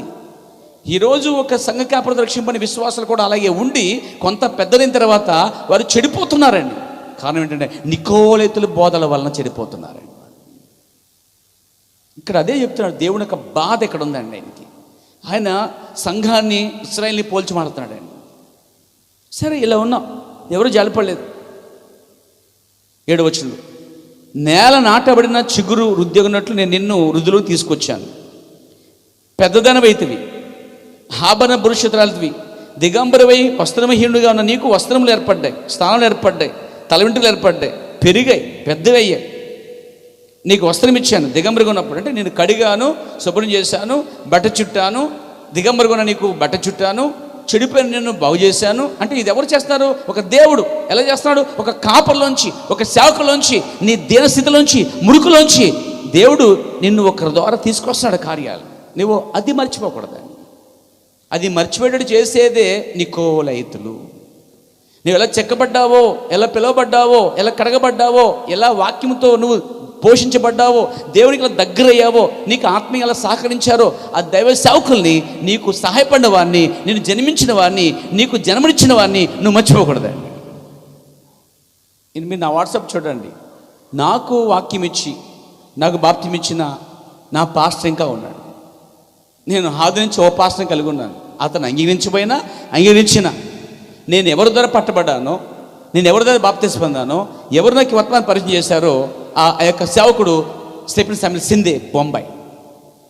నాకు అదే తెలుసు. అందుకే నాకు ఆత్మీయ తండ్రి అతడు ఇష్టపడకపోయినా నేను చెప్పుకున్నాను. అది నాకు బాప్తియం ఇచ్చి నేర్చుకున్నాను అతడు. కాబట్టి నేను 6 నుంచి ఈ రోజు వరకు అనేక మంది చెప్పాను, నా పాస్టర్ పలానా వ్యక్తి. ఇప్పుడు కాదు చెప్తా, 6 నుంచి చెప్పుకొచ్చాను. నేను పాస్టర్ మార్చలేదండి, నా తండ్రిని మార్చలేదు, నా తల్లిని మార్చలేదు నేను. కానీ నా దగ్గర రక్షింపడిన వాళ్ళు చాలామంది నన్ను మార్చేశారు, తండ్రిని మార్చేశారు, పిల్లలు మార్చేశారంటే నేను అంటున్నాను, వాళ్ళ మీద జాలిపడాలో బాధపడ నాకు అర్థం కాలేదు. కానీ నికోలేతుల చేత మాత్రం మోసగించబడ్డారండి. ప్రైజ్ గాడ్, దేవునికి మహిమ కలుగాక. నేను ఇప్పటికీ నా పాస్టర్తో సాహసం కలిగి ఉన్నాను. ఫోన్ ద్వారాగా, మెసేజ్ ద్వారాగా సమాధానం కలిగి ఉన్నాను. ఆయన నాకు ఏం డిస్టెన్స్ లేవు, ఏ రాజకీయాలు లేవు.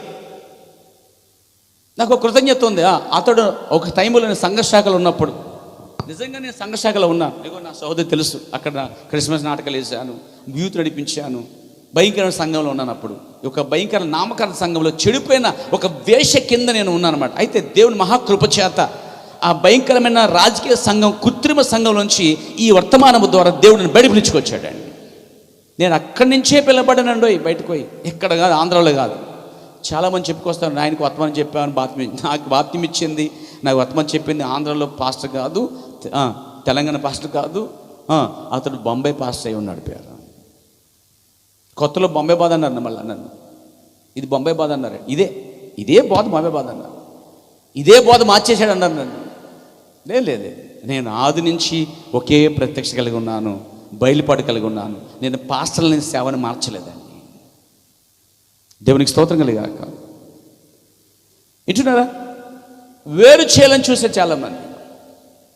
భేదమిత్రం ఆయనలో కూడా వేశారు, నాలో మాత్రం పట్టక వీల్లేదు.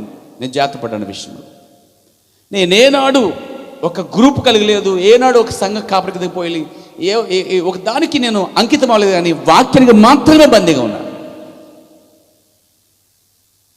దేవునికి స్తోత్రం కలిగాక. కానీ ఆంధ్రప్రదేశ్లో, తెలంగాణలో గ్రూపులో జాయిన్ అయితేనే నువ్వు నా క్లాస్మేట్, లేదా నా జతపనేవాడివి, లేకపోతే నువ్వు ఎవడో మాకు తెలియదు అనే టైపు ఈ ఆంధ్రప్రదేశ్, తెలంగాణలో సేవకులు అందరిలో ఉందండి. వాళ్ళు ప్రేమించలేరు, క్షమించలేరు. కనీసం భార్య చనిపోతే ఎలా ఉన్నాడు ఏంటో కూడా పట్టించుకోలేని, చెప్పచ్చా, పనికిమాల సేవకులని, సిగ్గుమాల జన్మని చెప్పచ్చు. కానీ నేను ఇప్పటికీ అలాంటి సేవకులు ఏదైనా జరుగుతుంటే నేను ఫోన్ చేసి ఎలా ఉన్నారు కదా తెలుసుకుంటాను, ఇంకా నేను ముందడుగులో ఉన్నానండి విషయం. అంటే మరి ఎవరు వీళ్ళు అసలే ప్రేమించలేరు, క్షమించలేరు, పట్టించుకోలేరు. బోడి పెత్తనం మాత్రం కావాలి, సంఘాల్లో పేరు కావాలి. మరి వీళ్ళు ఎవరైనా పిలవాలి వీళ్ళని? అసలు వీళ్ళందరూ నిక్కోలెత్తలే ఉన్నారు. దేవునికి స్తోత్రం కలిగాక. సోదరులు వినండి,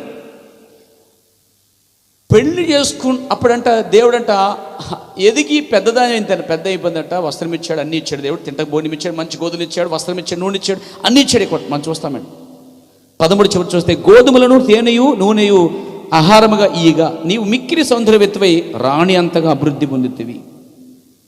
అప్పుడు ఏం చేశాడు ఆయన? మీకు తెలిసి ఏం చేశాడు ఆయన? 8వ వచనం చదువుతాను, ఆఖరి మాట. నీకు అవమానం కలుక్కున్నట్లు నిన్ను పెళ్లి చేసుకుని నీతో నిబంధన చేసుకునగా నువ్వు నా దానవైతివి. 8వ వచనం ఉందండి. దేవుడట ఇశ్రాయేలుని పోల్చి మాడుతున్నాడు. దేవుడేమో పురుషుడిగా ఉన్నాడు, ఇశ్రాయేలు ఏమో స్త్రీగా ఉన్నారు. దేవుడు క్రీస్తుగా ఉన్నాడు, ఈరోజు సంఘము స్త్రీగా ఉందండి. దేవుడు స్త్రీ అనే సంఘముతో వివాహం చేసుకున్నాడు. మన ప్రవక్త అన్నాడు, ఏమన్నాడంటే సంఘము క్రీస్తుతో వివాహము చేయబడినది. కాబట్టి సంఘము కాదు, ఇక భార్య అని చెప్పాడు. అలాగే ఈయన కూడా చెడుపై పడిపోయిన నిన్ను పిలిచి పెద్దదానిగా చేసి పెద్దవాడిగా చేస్తే తిరగబట్ట కాదండి. తండ్రులు పిల్లల్ని పెంచడానికి వాళ్ళు పెద్దోళ్ళైపోయి తండ్రి తినడానికి, తల్లి తినడానికి, తల్లిదండ్రులని బాధ పెట్టడానికి, తల్లిదండ్రులని ఏడిపించడానికి కాదని పిల్లల్ని పెంచేది తల్లిదండ్రులు. వాళ్ళు గొప్పవారి పెద్దవారు అయితే ముసలి కాలంలో ఆ తల్లిదండ్రులను చూసుకోవాలి, వాళ్ళు బాధ్యత. ఎందుకంటే గర్భంలో ఉన్నప్పుడు నీ పీక పెట్టి పిసికేలేదు వాళ్ళు నిన్ను. రక్తంతో ఉన్నప్పుడు కడగకుండా వదిలేదు నిన్ను. అలా పడి ఉన్నప్పుడు జాలిపడి అన్నముద్దలెట్టి గోరుముద్దలు పెట్టి స్నానం చేయించి అన్ని పనులు చేసింది ఎందుకు తెలుసా? పెద్దవారు అయిన తర్వాత వృద్ధాప్యంలో ఉన్న వారికి సహాయపడటానికే తల్లిదండ్రులు ఆ విధంగా చేశారు. మరి శరీర సంబంధం కదైతే ఆత్మ సంబంధం ఏం చేయాలి? పెద్దవారు అయిన తర్వాత వెళ్ళిపోవటం కాదండి. ఏ కుమార్తె అయినా పెద్దవారైన తర్వాత తండ్రి పనికి భుజం తట్టాలన్నమాట. ఇలా భుజం తట్టకుండానికే వేరు చేసేదే నికోలైతులు. సొంత కాపరికి తండ్రికి సహాయపడకుండానికి వేరు చేసే ఉద్దేశాలు భేదంగా చేసేదే నికోలైతులు. అదే పరిశుద్ధాత్మ అయితే ఏం చేయాలి తెలుసా? క్రమ ప్రకారంగా నడిపిస్తుంది. నేను శరీర సంబంధంగా తండ్రులు తన పిల్లల్ని పెద్దవాళ్ళు చేసి ఆస్తులు ఇచ్చి అన్ని ఇచ్చిన తర్వాత వీళ్ళని వృద్ధాశ్రమం జాయిన్ చేయడానికో లేకపోతే ఎక్కడో పడేయడానికో మా తండ్రికి అని చెప్పడం కాదండి. చచ్చిపోయేదాకా ఆ తల్లిదండ్రులని పోషించడానికి చూడటానికి వారు అలానే చూస్తారు. నీ బాధ్యత కూడా అది. వాళ్ళు ఎలా బాధ్యత వహించారో ఆ వారి పట్ల నువ్వు కూడా అదే బాధ్యత, రెస్పాన్సిబిలిటీ నువ్వు కలిగి ఉండాలి. నువ్వు పడి ఉన్నప్పుడు నీకు బాప్తిసం లేదు, నీకు ప్రవర్తి తెలియదు, వర్తమానం తెలియదు, ఏమీ తెలియదు. అలాంటప్పుడు సేవకుడు వచ్చి అన్ని పరిచయం చేశాడు. పడి ఉన్న స్థితిలో ఉన్నావు, నీకు అసలు దారి లేదు, చచ్చి నరకన పోతున్నావు, సంఘశాఖలు కొట్టుకుపోతున్నావు.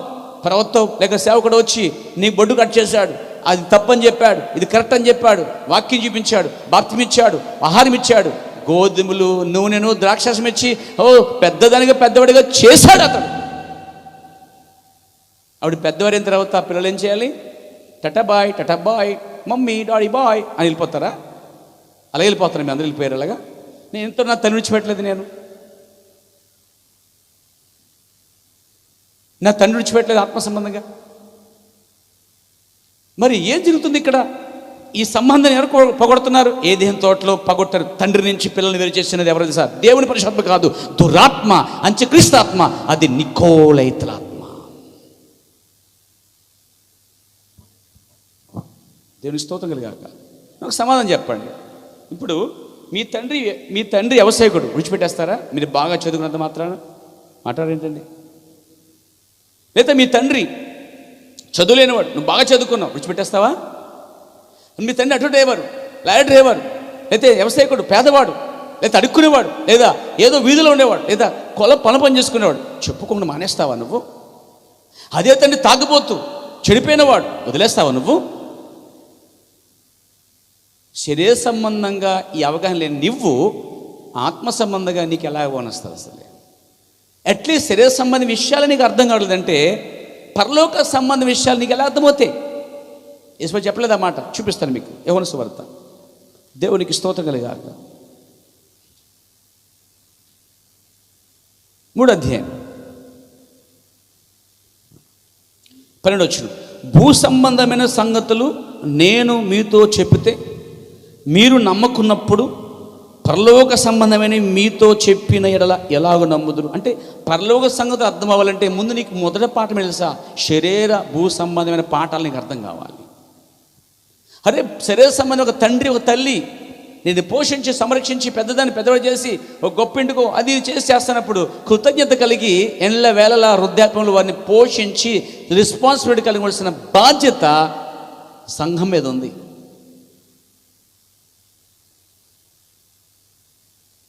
దేవునికి స్తోత్రం కలిగాక. నా సోదరులారా, ఇక్కడ పెద్దన అయిపోయావు, అన్ని నీకు ఏర్పడ్డాయి, వస్త్రాలు గోధుమలు నుంచి పెంచాను, ఇప్పుడు నిన్ను వివాహం చేసుకున్నాను అన్నాడు దేవుడు. వివాహం చేసుకున్నాడండి. నాతో ఉన్నారా? 16వ అధ్యాయంలో వివాహం చేసుకున్నాడు. 8వ వచనం ప్రకారంగా పెళ్లి చేసుకుని నీతో నిబంధన చేసుకునగా నీవు నా దానవైతివి. నేను సువార్త వరకు అన్నప్పుడు పిల్లలు నావరవుతారు, నీవరవుతారా? ఒనేసిము అనే వ్యక్తి అని చెప్పినప్పుడు ఒనేసిము అనే వ్యక్తి ఫిలోమోనుకి తెలిసిన వ్యక్తే, కానీ ఫిలోమోనుకి అనలేదు, కానీ పౌలుకి అన్నాడు. ఎవరు సువార్త ద్వారా కంటున్నారో వారి ఆత్మీయ తండ్రులే. నన్ను సువార్త ద్వారా కన్న తండ్రిని నేను ఎప్పటికీ మార్చలే. అతడు తెప్పుడు సమస్యందే. తెలుసుకో. దేవునికి మహిమ కలుగాక. మార్చను కూడా. ఒకవేళ తప్పుడు సిద్ధాంతం వెళ్ళినా, లేదా డబ్బు కోసం పరిగెట్టినా, లేదా వేరుగా ఉన్నా అది నాకు అనవసరం. అతడు నా యొక్క మొదటి అడుగులు వేశాడు ఆత్మ సంబంధంగా. నాకు వాక్యని బోధించాడు, నన్ను కడిగాడు, శుద్ధి చేశాడు, బాప్తిసం ఇచ్చాడు. అయ్యో, నన్ను ఒక ఆత్మీయ కుమారుడిగా అంగీకరించాడు. ఇప్పుడు నా దొరక్షించిన నా పిల్లలైతే ఆత్మ సంబంధంగా. మరి పెద్దవారైన తర్వాత మీరు ఎవరితో ఉండాలి? మీరు పెద్దవాళ్ళైన తర్వాత కాలేజ్ గట్ట అయిపోయిన తర్వాత, చదువు గట్ట అయిపోయిన తర్వాత, పెళ్ళి అయిపోయినా సరే మీరు మీ తల్లిదండ్రులు విడిచిపెట్టరు. అన్నా అవునా కాదా?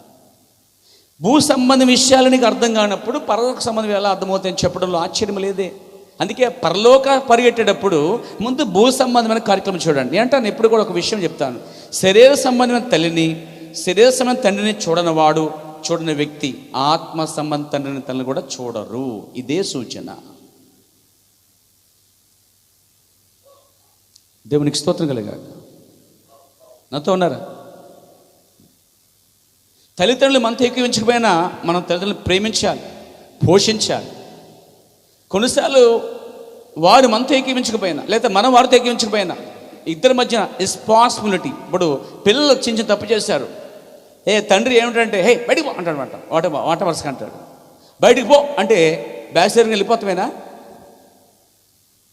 వెళ్ళిపోతావా? వెళ్తావు ఒకవేళ కోపంతో.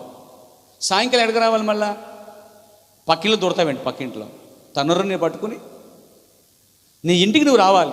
ఎగిరిపోయిన పక్షి, ఉదయకాలం వెళ్ళిపోయిన పక్షి సైతం తన ఇంటికి గూటుకొస్తుంది. అలాగే అంటాడు ఇక్కడ, ఎద్దు కామందు నెరుగును, గాడిద సొంత దొడ్డుగా నెరుగును, కానీ నా ప్రజలు చెరుపు చేపేలలో పాపిష్టి జనమ. ఎద్దు తన యజమాని ఎరుగున్నది, గాడిద తన సొంత దొడ్డు ఎరుగున్నది, తిరిగి అక్కడికే వస్తుంది. ఆ యొక్క తోటలోకి, ఆ సాల్లోకి వస్తుంది. పక్షి తన ఇంటికి వస్తుంది. తప్పెను కుమారుడు సైతము కూడా అక్కడికే వచ్చాడు, ఇంటి సొంత ఇంటికి. నువ్వు రావట్లేదేంటి?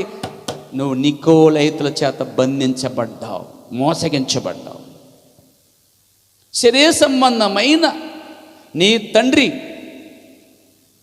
చెడిపోతే, పడిపోతే వదిలేసి ఇలా పోవు. అర్థమైన సోదరులారా, ఈరోజు ఆత్మ సంబంధం కూడా నీ బాధ్యతది. ఇంకో విషయం ఏంటంటే, సంఘం నుంచి వేరు చేసే ఉద్దేశం ఎప్పుడంటే, ఆ సంఘం వాక్యానుసారంగా ఉండి ప్రవర్తన వర్తమానాన్ని క్రమంలో పద్ధతిలో ఉంటే, ఆత్మ సంబంధంగా ఎదుగుతున్నప్పుడు వేరు చేయబడ్డావంటే అది ఖచ్చితంగా నీ కోలేతలే. అదే సంఘ కాపరి చెడిపోయి, అదే వాక్యం చెడిపోయి, పూర్తిగా అతడు మొత్తానికి బైబిల్ ప్రకారంగా వర్తమాన ప్రకారంగా లేక వేరుగా చేస్తుంటే, తప్పుదో నడిపిస్తుంటే, అప్పుడు నువ్వు వేరు చేయబడ్డావనుకో, అది పరిశుద్ధాత్మ. అన్నీ వాక్యానుసారంగా జరుగుతున్నప్పుడు, అన్నీ వాటి క్రమంలో ఉన్నప్పుడు నువ్వు వేరు చేయబడుతున్నావంటే అది నీ కోలేతులు. గుర్తుపెట్టుకోండి.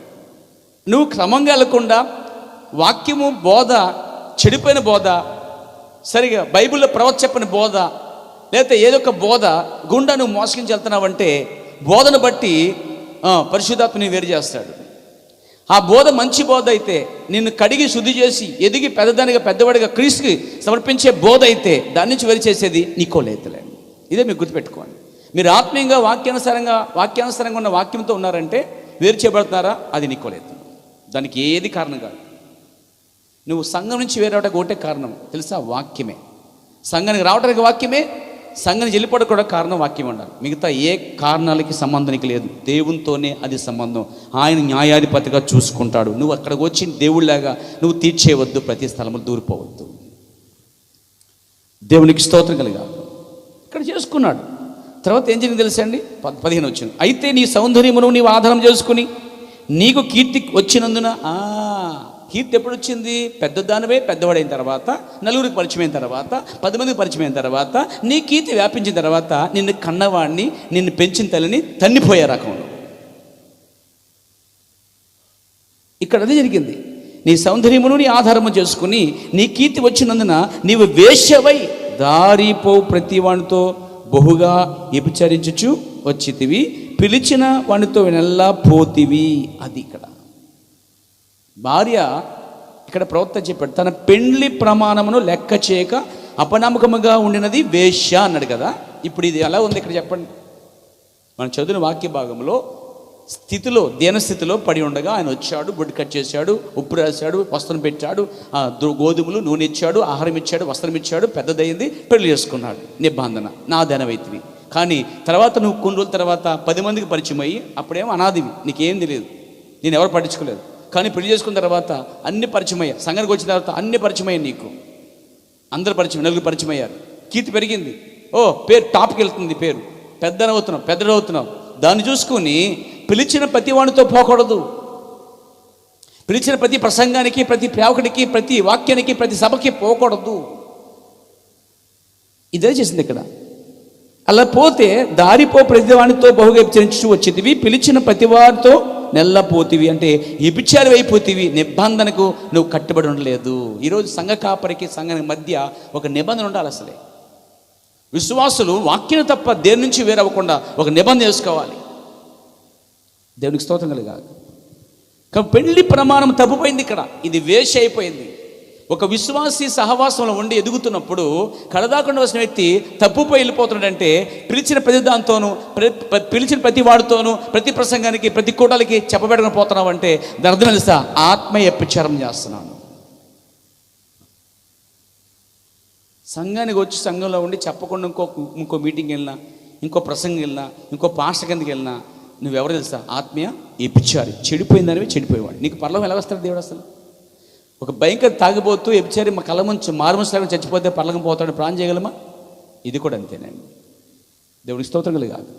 సరే, మంచిది. ఇంకా ముందుకు వెళ్దాం. ఇక్కడ ఈయన చెప్పుకొస్తున్నప్పుడట వ్యభిచారం చేయడం వల్ల పిల్లలకు అన్నదట ఈమె. కానీ ఆ పిల్లలు ఆయన పిల్లలు కాదు, ఆమె ఇతరుల చేత వ్యభిచారం చేయించి పిల్లలు కన్నది. దీన్ని ఆత్మీయంగా చూస్తుంటే ఒకప్పుడు క్రైస్తవులు దేవునితో ఉండి చక్క సాగిన మొదటి కాలంలో 320 సంవత్సరంలో ఆ క్రైస్తవులే రాజకీయ బుద్ధితో కనిష్ట చక్రవర్తి కాలంలో వారు ఏం చేశారంటే దేవుడిని విడిచిపెట్టి ఆచారాలతో సంబంధం కలిగి ఉన్నారు, వాక్యం విడిచిపెట్టేశారు. అప్పుడు వారు ఆత్మీయ వ్యభిచారులు అయిపోయారు. ఆత్మీయ వేశ్య, మొట్టమొదట సమస్తగా వేశ్యగా ఉన్నది రోమన్ క్యాథలిక్. ఇప్పుడు ప్రవర్తన్నాడు. నాతో ఉన్నారా? అపవాదుతో వెళ్ళిపోయినది, తన జారత్వం ద్వారా కుమార్తెలను కనినది, వారు ఆమెను పోలి ఉన్నారు. ఇప్పుడు తల్లి మరి కుమార్తెలు వచ్చారండి. అసలు ఈ తల్లి కన్యగా ఉండి చెడిపోయినప్పుడు పెద్దదై వివాహం చేసుకుంటే అది క్రీస్తుకి. ఎందుకంటే క్రీస్తు పేరెట్టుకుంటే క్రీస్తుతో వివాహం చేసుకున్నట్టే కదా. పేరేమో క్రైస్తవులు, పేరేమో పలానా పలానా. రోమన్ క్యాథలిక్ కూడా ఎవరు రాబాడు? క్రైస్తవులు. కానీ లోపల జరిగేవన్నీ కూడా అపవిత్రమైన కార్యాలు, అనగా ఈ సిద్ధాంతాల వలన విచారం చేయబడ్డారు. ఇప్పుడు మొదటగా దేవుడు ఎవరినైతే వివాహం చేసుకున్నాడో ఆ మొదటి సమస్త వేశ్యగా మారిపోయింది, అది రోమన్ క్యాథలిక్. ఇక అది భర్తని యేసుక్రీస్తుని పక్కన పెట్టింది. ఇక ఆచార సిద్ధాంతాల ద్వారాగా కొంతకాలం తర్వాత గర్భం ధరించి కుమారుల్ని కన్నది. ఆ కుమార్తెలు ఎవరంటే ప్రొటెస్టెంట్ సంఘాలండి. రోమన్ క్యాథలిక్ అనే ఈ క్యాథలిక్ నుంచి వేరైనటువంటి వారందరూ కూడా ప్రొటెస్టెంట్ సంఘంలో అంట. వీటిని మన ప్రవక్త తల్లి రోమన్ క్యాథలిక్, పిల్లలు రోమన్ క్యాథలిక్ నుంచి వచ్చిన వివిధ సంఘ శాఖలని కూడా వేశ్యల కుమార్తెలు అన్నాడు. వేశ్య కుమార్తెలు, తల్లి మరి కుమార్తెలు. వాక్య విరోధం, ఆ విధానము వాక్య విరోధం, ఆత్మ విరోధం. దాని యొక్క తత్ఫలితమే అంత్యక్రీస్తు వస్తున్నాడు ఇంతగా. అంటే దేవుడేమో విమోచించి వివాహం చేసుకుంటే, నిబంధన చేసుకుంటే, దేవుని దాని దయ్యుండి కొంతకాలం ఉండి రోమన్ క్యాథలిక్ 320 సంవత్సరాలు కానిస్టెంట్ చక్రవర్తి ద్వారా ఇతర ద్వారా రాజకీయాలకు వెళ్ళిపోయి లోకంలోకి వెళ్ళిపోయి క్రీస్తు విడిచిపెట్టడం వల్ల మొదటి వేశ్య వ్యభిచారి చేసింది బాగా అందరితో. నీ సౌందర్య కీర్తిని పెంచుకున్న తర్వాత నువ్వు నన్ను విడిచిపెట్టేసి వ్యభిచారం చేస్తా ఉన్నావు, చెడిపోతా ఉన్నావు నువ్వు. Praise the lord. వింటున్నారు పేరా? లోకంలో కొంతమంది అలాగే ఉంటారండి. భర్తతో ఉన్నట్టు ఉంటారు కానీ భర్తతో ఉండరండి. వాళ్ళు బయటికి పోయి ఎవరు మాడతాలతో వాళ్ళు భయంకర వ్యభిచారం చేస్తారు. పిల్లలకి అంటారు, వాళ్ళ పేరు పెట్టుకుంటారు, వాళ్ళ భర్త పేరు ఉంటుంది అన్నమాట. పేరు భర్త పేరే కానీ లోపల సీడ్ మాత్రం ఇంకోటి. అలాగే శరీర సంబంధంగా ఎలాగ ఉన్నదో ఆత్మ సంబంధంగా కూడా రోమన్ క్యాథలిక్ క్రీస్తు పేరు చెప్పుకోవడం, దేవుని పేరు చెప్పుకున్నది. కానీ దేవుడి మాట వినకుండా అది సొంత సిద్ధాంత రాజకీయంతో ఉన్నందుకు మొదటగా ఆమె ఇదిగో కీర్తి తెచ్చుకొని చెడిపోయి ఎలబడతలు పోయి మొదట వేశ్యగా సంఘం రోమన్ క్యాథలిక్ మారిపోయింది. ఆమె అలా ఎవడమడితే ఇప్పుడు తెలిపోయింది కాబట్టి, ఆమె గర్భం ధరించింది కాబట్టి దేవుని దృష్టిలో ఆమె చెడిపోయింది. అందుకే దేవుడు ఆమె ఉండే వేశ్య అన్నాడు. ప్రమాణాన్ని, పెళ్లి ప్రమాణం ధిక్కరించి అవమానపరిచి వేరొకరితో వెళ్ళిపోతున్నట్లయితే అది వేశ్య కాబట్టి శరీర సంబంధంగా ఆత్మ సంబంధం కూడా అంతే. క్రీస్తుతో ఒకసారి మనము వియ్యముంది వివాహం చేసుకుని మరలా సంఘ ఆచారాలు సిద్ధాంతాలని వాక్యం కాంతి పెద్దాంతో వెళ్ళిపోతున్నట్లయితే ఆత్మ సంబంధంగా మనం కూడా చెడిపోయిన వారమే అంటున్నాం. అలా దాన్ని వేరు చేసేదే నికోలేతులు. కాబట్టి ఇక్కడ నేను చెప్పేది ఏంటంటే తల్లి కుమార్తెలు. తల్లి అనగా మొదటి వేశ్య రోమన్ క్యాథలిక్. ఎందుకైంది రోమన్ క్యాథలిక్ వేశ్య అన్నాడు తెలుసా? అది ముందు దేవునితోనే ఉంది, దేవునితోనే ప్రారంభించింది, క్రీస్తుతోనే అంగీకరించింది. కానీ దాని లోపలికి రాజకీయాలు వచ్చాయి, పండుగలు వచ్చాయి, ఉత్సాహాలు వచ్చాయి. ప్రవర్తన నడిపారా? ఈ కాల ప్రవర్తన నాడు వారట దేవునికి బదులు వారు పిల్లల్ని క్షమించడం, పాపం చేసిన వారిని క్షమించటం, క్రీస్తుకి బదులు పోపు తీసుకుంటాం, బిషప్లు అచ్చి బిషప్లు పెట్టడం, పైగా పోపు ఉండటం, ఈ 2వ శతాబ్దంలో పిల్లలకి చిన్నపిల్లలకు బాప్తిసం ఇవ్వటం, అసలు సత్యం నుండి వారు తొలగిపోవటం, దాదాపుగా 200 సంవత్సరాల దూరం గంటకి వెళ్ళిపోవటం. ఇదంతా జరిగిన తర్వాత వారి మధ్య బిషప్లు ఏమన్నారంటే వాక్యము కంటే సంఘమే గొప్పది అన్నారు. ఇప్పుడు కూడా రోమన్ క్యాథలిక్ ఏమంటారంటే బైబిల్ కన్నా మా సంఘం గొప్పది అంటారండి. అసలు పరలోకం పోవాలంటే ద్వారం ఇదే అంటారండి. అదే మోసగించుచున్న ఒక భయంకరమైన నికోలేతులు. మీకు అర్థమవుతుంది సోదరులు? అర్థం ఉన్నారా? ప్యూర్ బైబిల్ చెప్పుకున్నాం మనం. దేవునికి స్తుతి కలుగాక. దీని ప్రవర్తన అన్నాడు బిషప్లు వాక్యము కంటే గొప్పవారని చెప్పుకున్నారట. అంత మాత్రం కాదు, మేమే అందరికంటే నీతిమంతులని చెప్పుకున్నారట, మాదే సత్యం అని చెప్పుకున్నారట. దేవునికి స్తోత్రం కలుగాక. నేను చదువుతున్నాను అన్నమాట.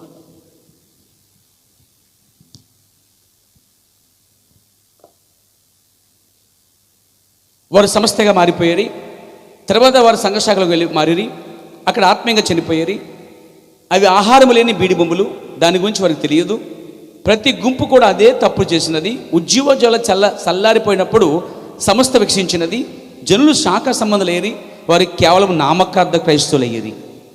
అయితే ప్రతి గుంపు తామే నిజమైన వారమని చెప్పుకునేది.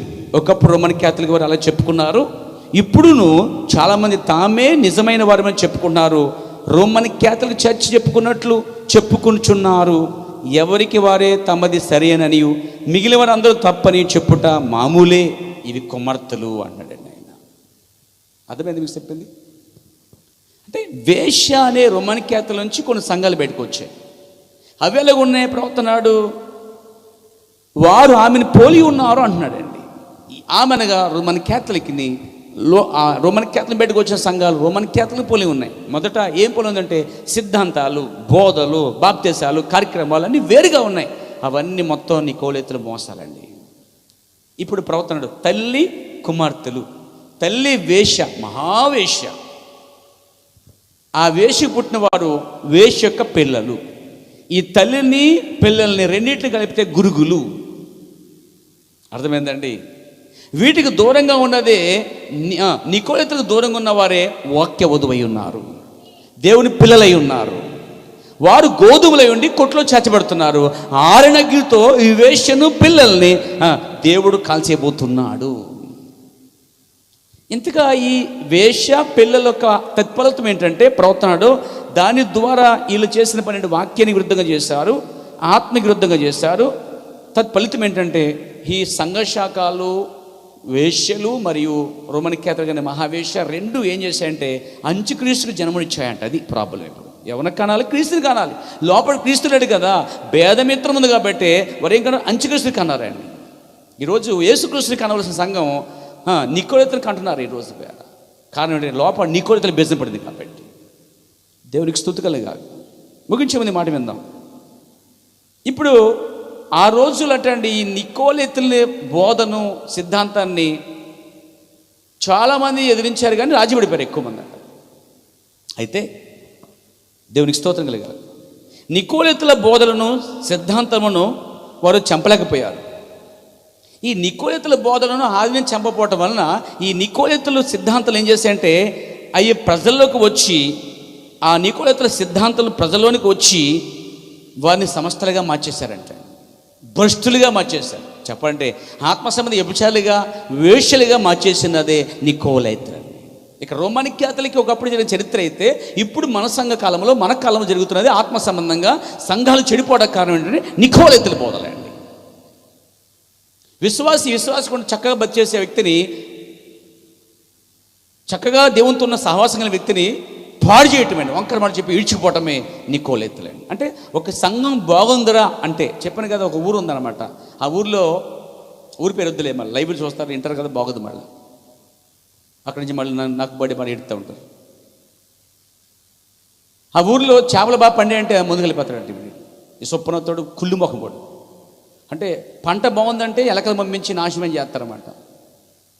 అలాగే సంఘాలు బాగున్నాయంటే చాలు ఈ నికోలితుల గుంపును వదిలేస్తాయి ఆత్మలండి, పాడు చేయటండి. దానికి ఏయో కారణాలు ఎదుర్కొంటారు.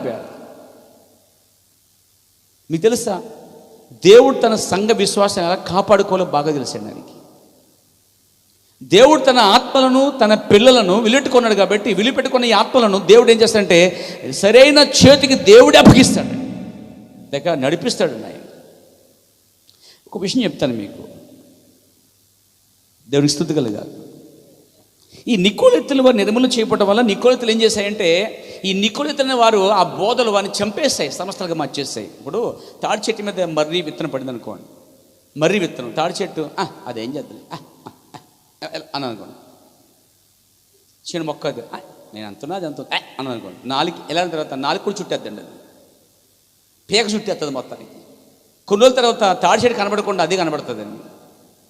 సరే, మర్రి విత్తనం ఎంత ప్రమాదమో, విత్తనం చిన్నదైనా మర్రి చెట్టు పెద్దదైపోయి తాడి చెట్టు ఎలా మింగేస్తుందో, నికోలితులు కూడా చిన్నగానే ఉంటారండి, చిన్న చిన్న కార్యాలతో ఉంటారండి. కానీ ఈ నికోలితులు విత్తనము గనక ఎదిగిందా మహావృక్షమై మొత్తం పెళ్ళగించేస్తారండి.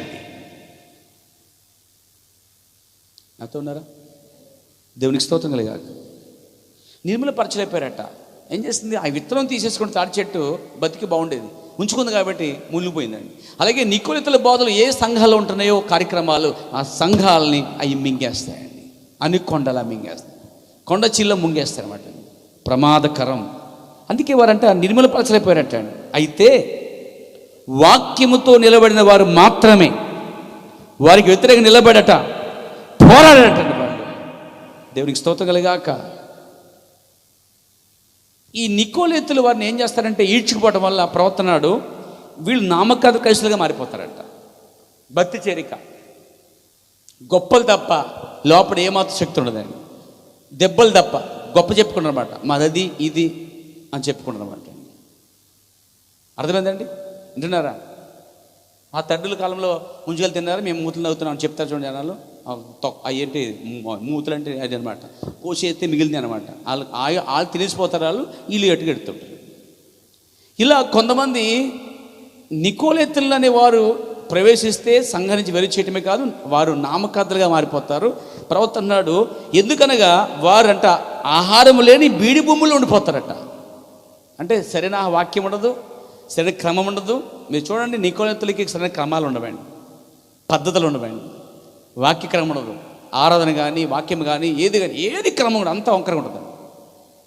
వారు చర్చికి వెళ్తారు, సంవత్సరాలు పెరిగిపోతాయి, బుద్ధులు మారవండి. క్రీస్తు రూపం రాదు, దెయ్య రూపం వస్తూ ఉంటుంది. చూడండి, ఈ తల్లి కుమార్తె సంఘములు ఆహారం లేని బీడి భూములుగా మారిపోయాట. అందులోకి పోయిన వారు, నికోలితులు ఉన్నవారు అదే విధంగా ఉన్నారు. నేను ముగించే ముందు మాట విందాం. ప్రతి గుంపు అలాగే తప్పిపోయారట. నాతో ఉన్నారా?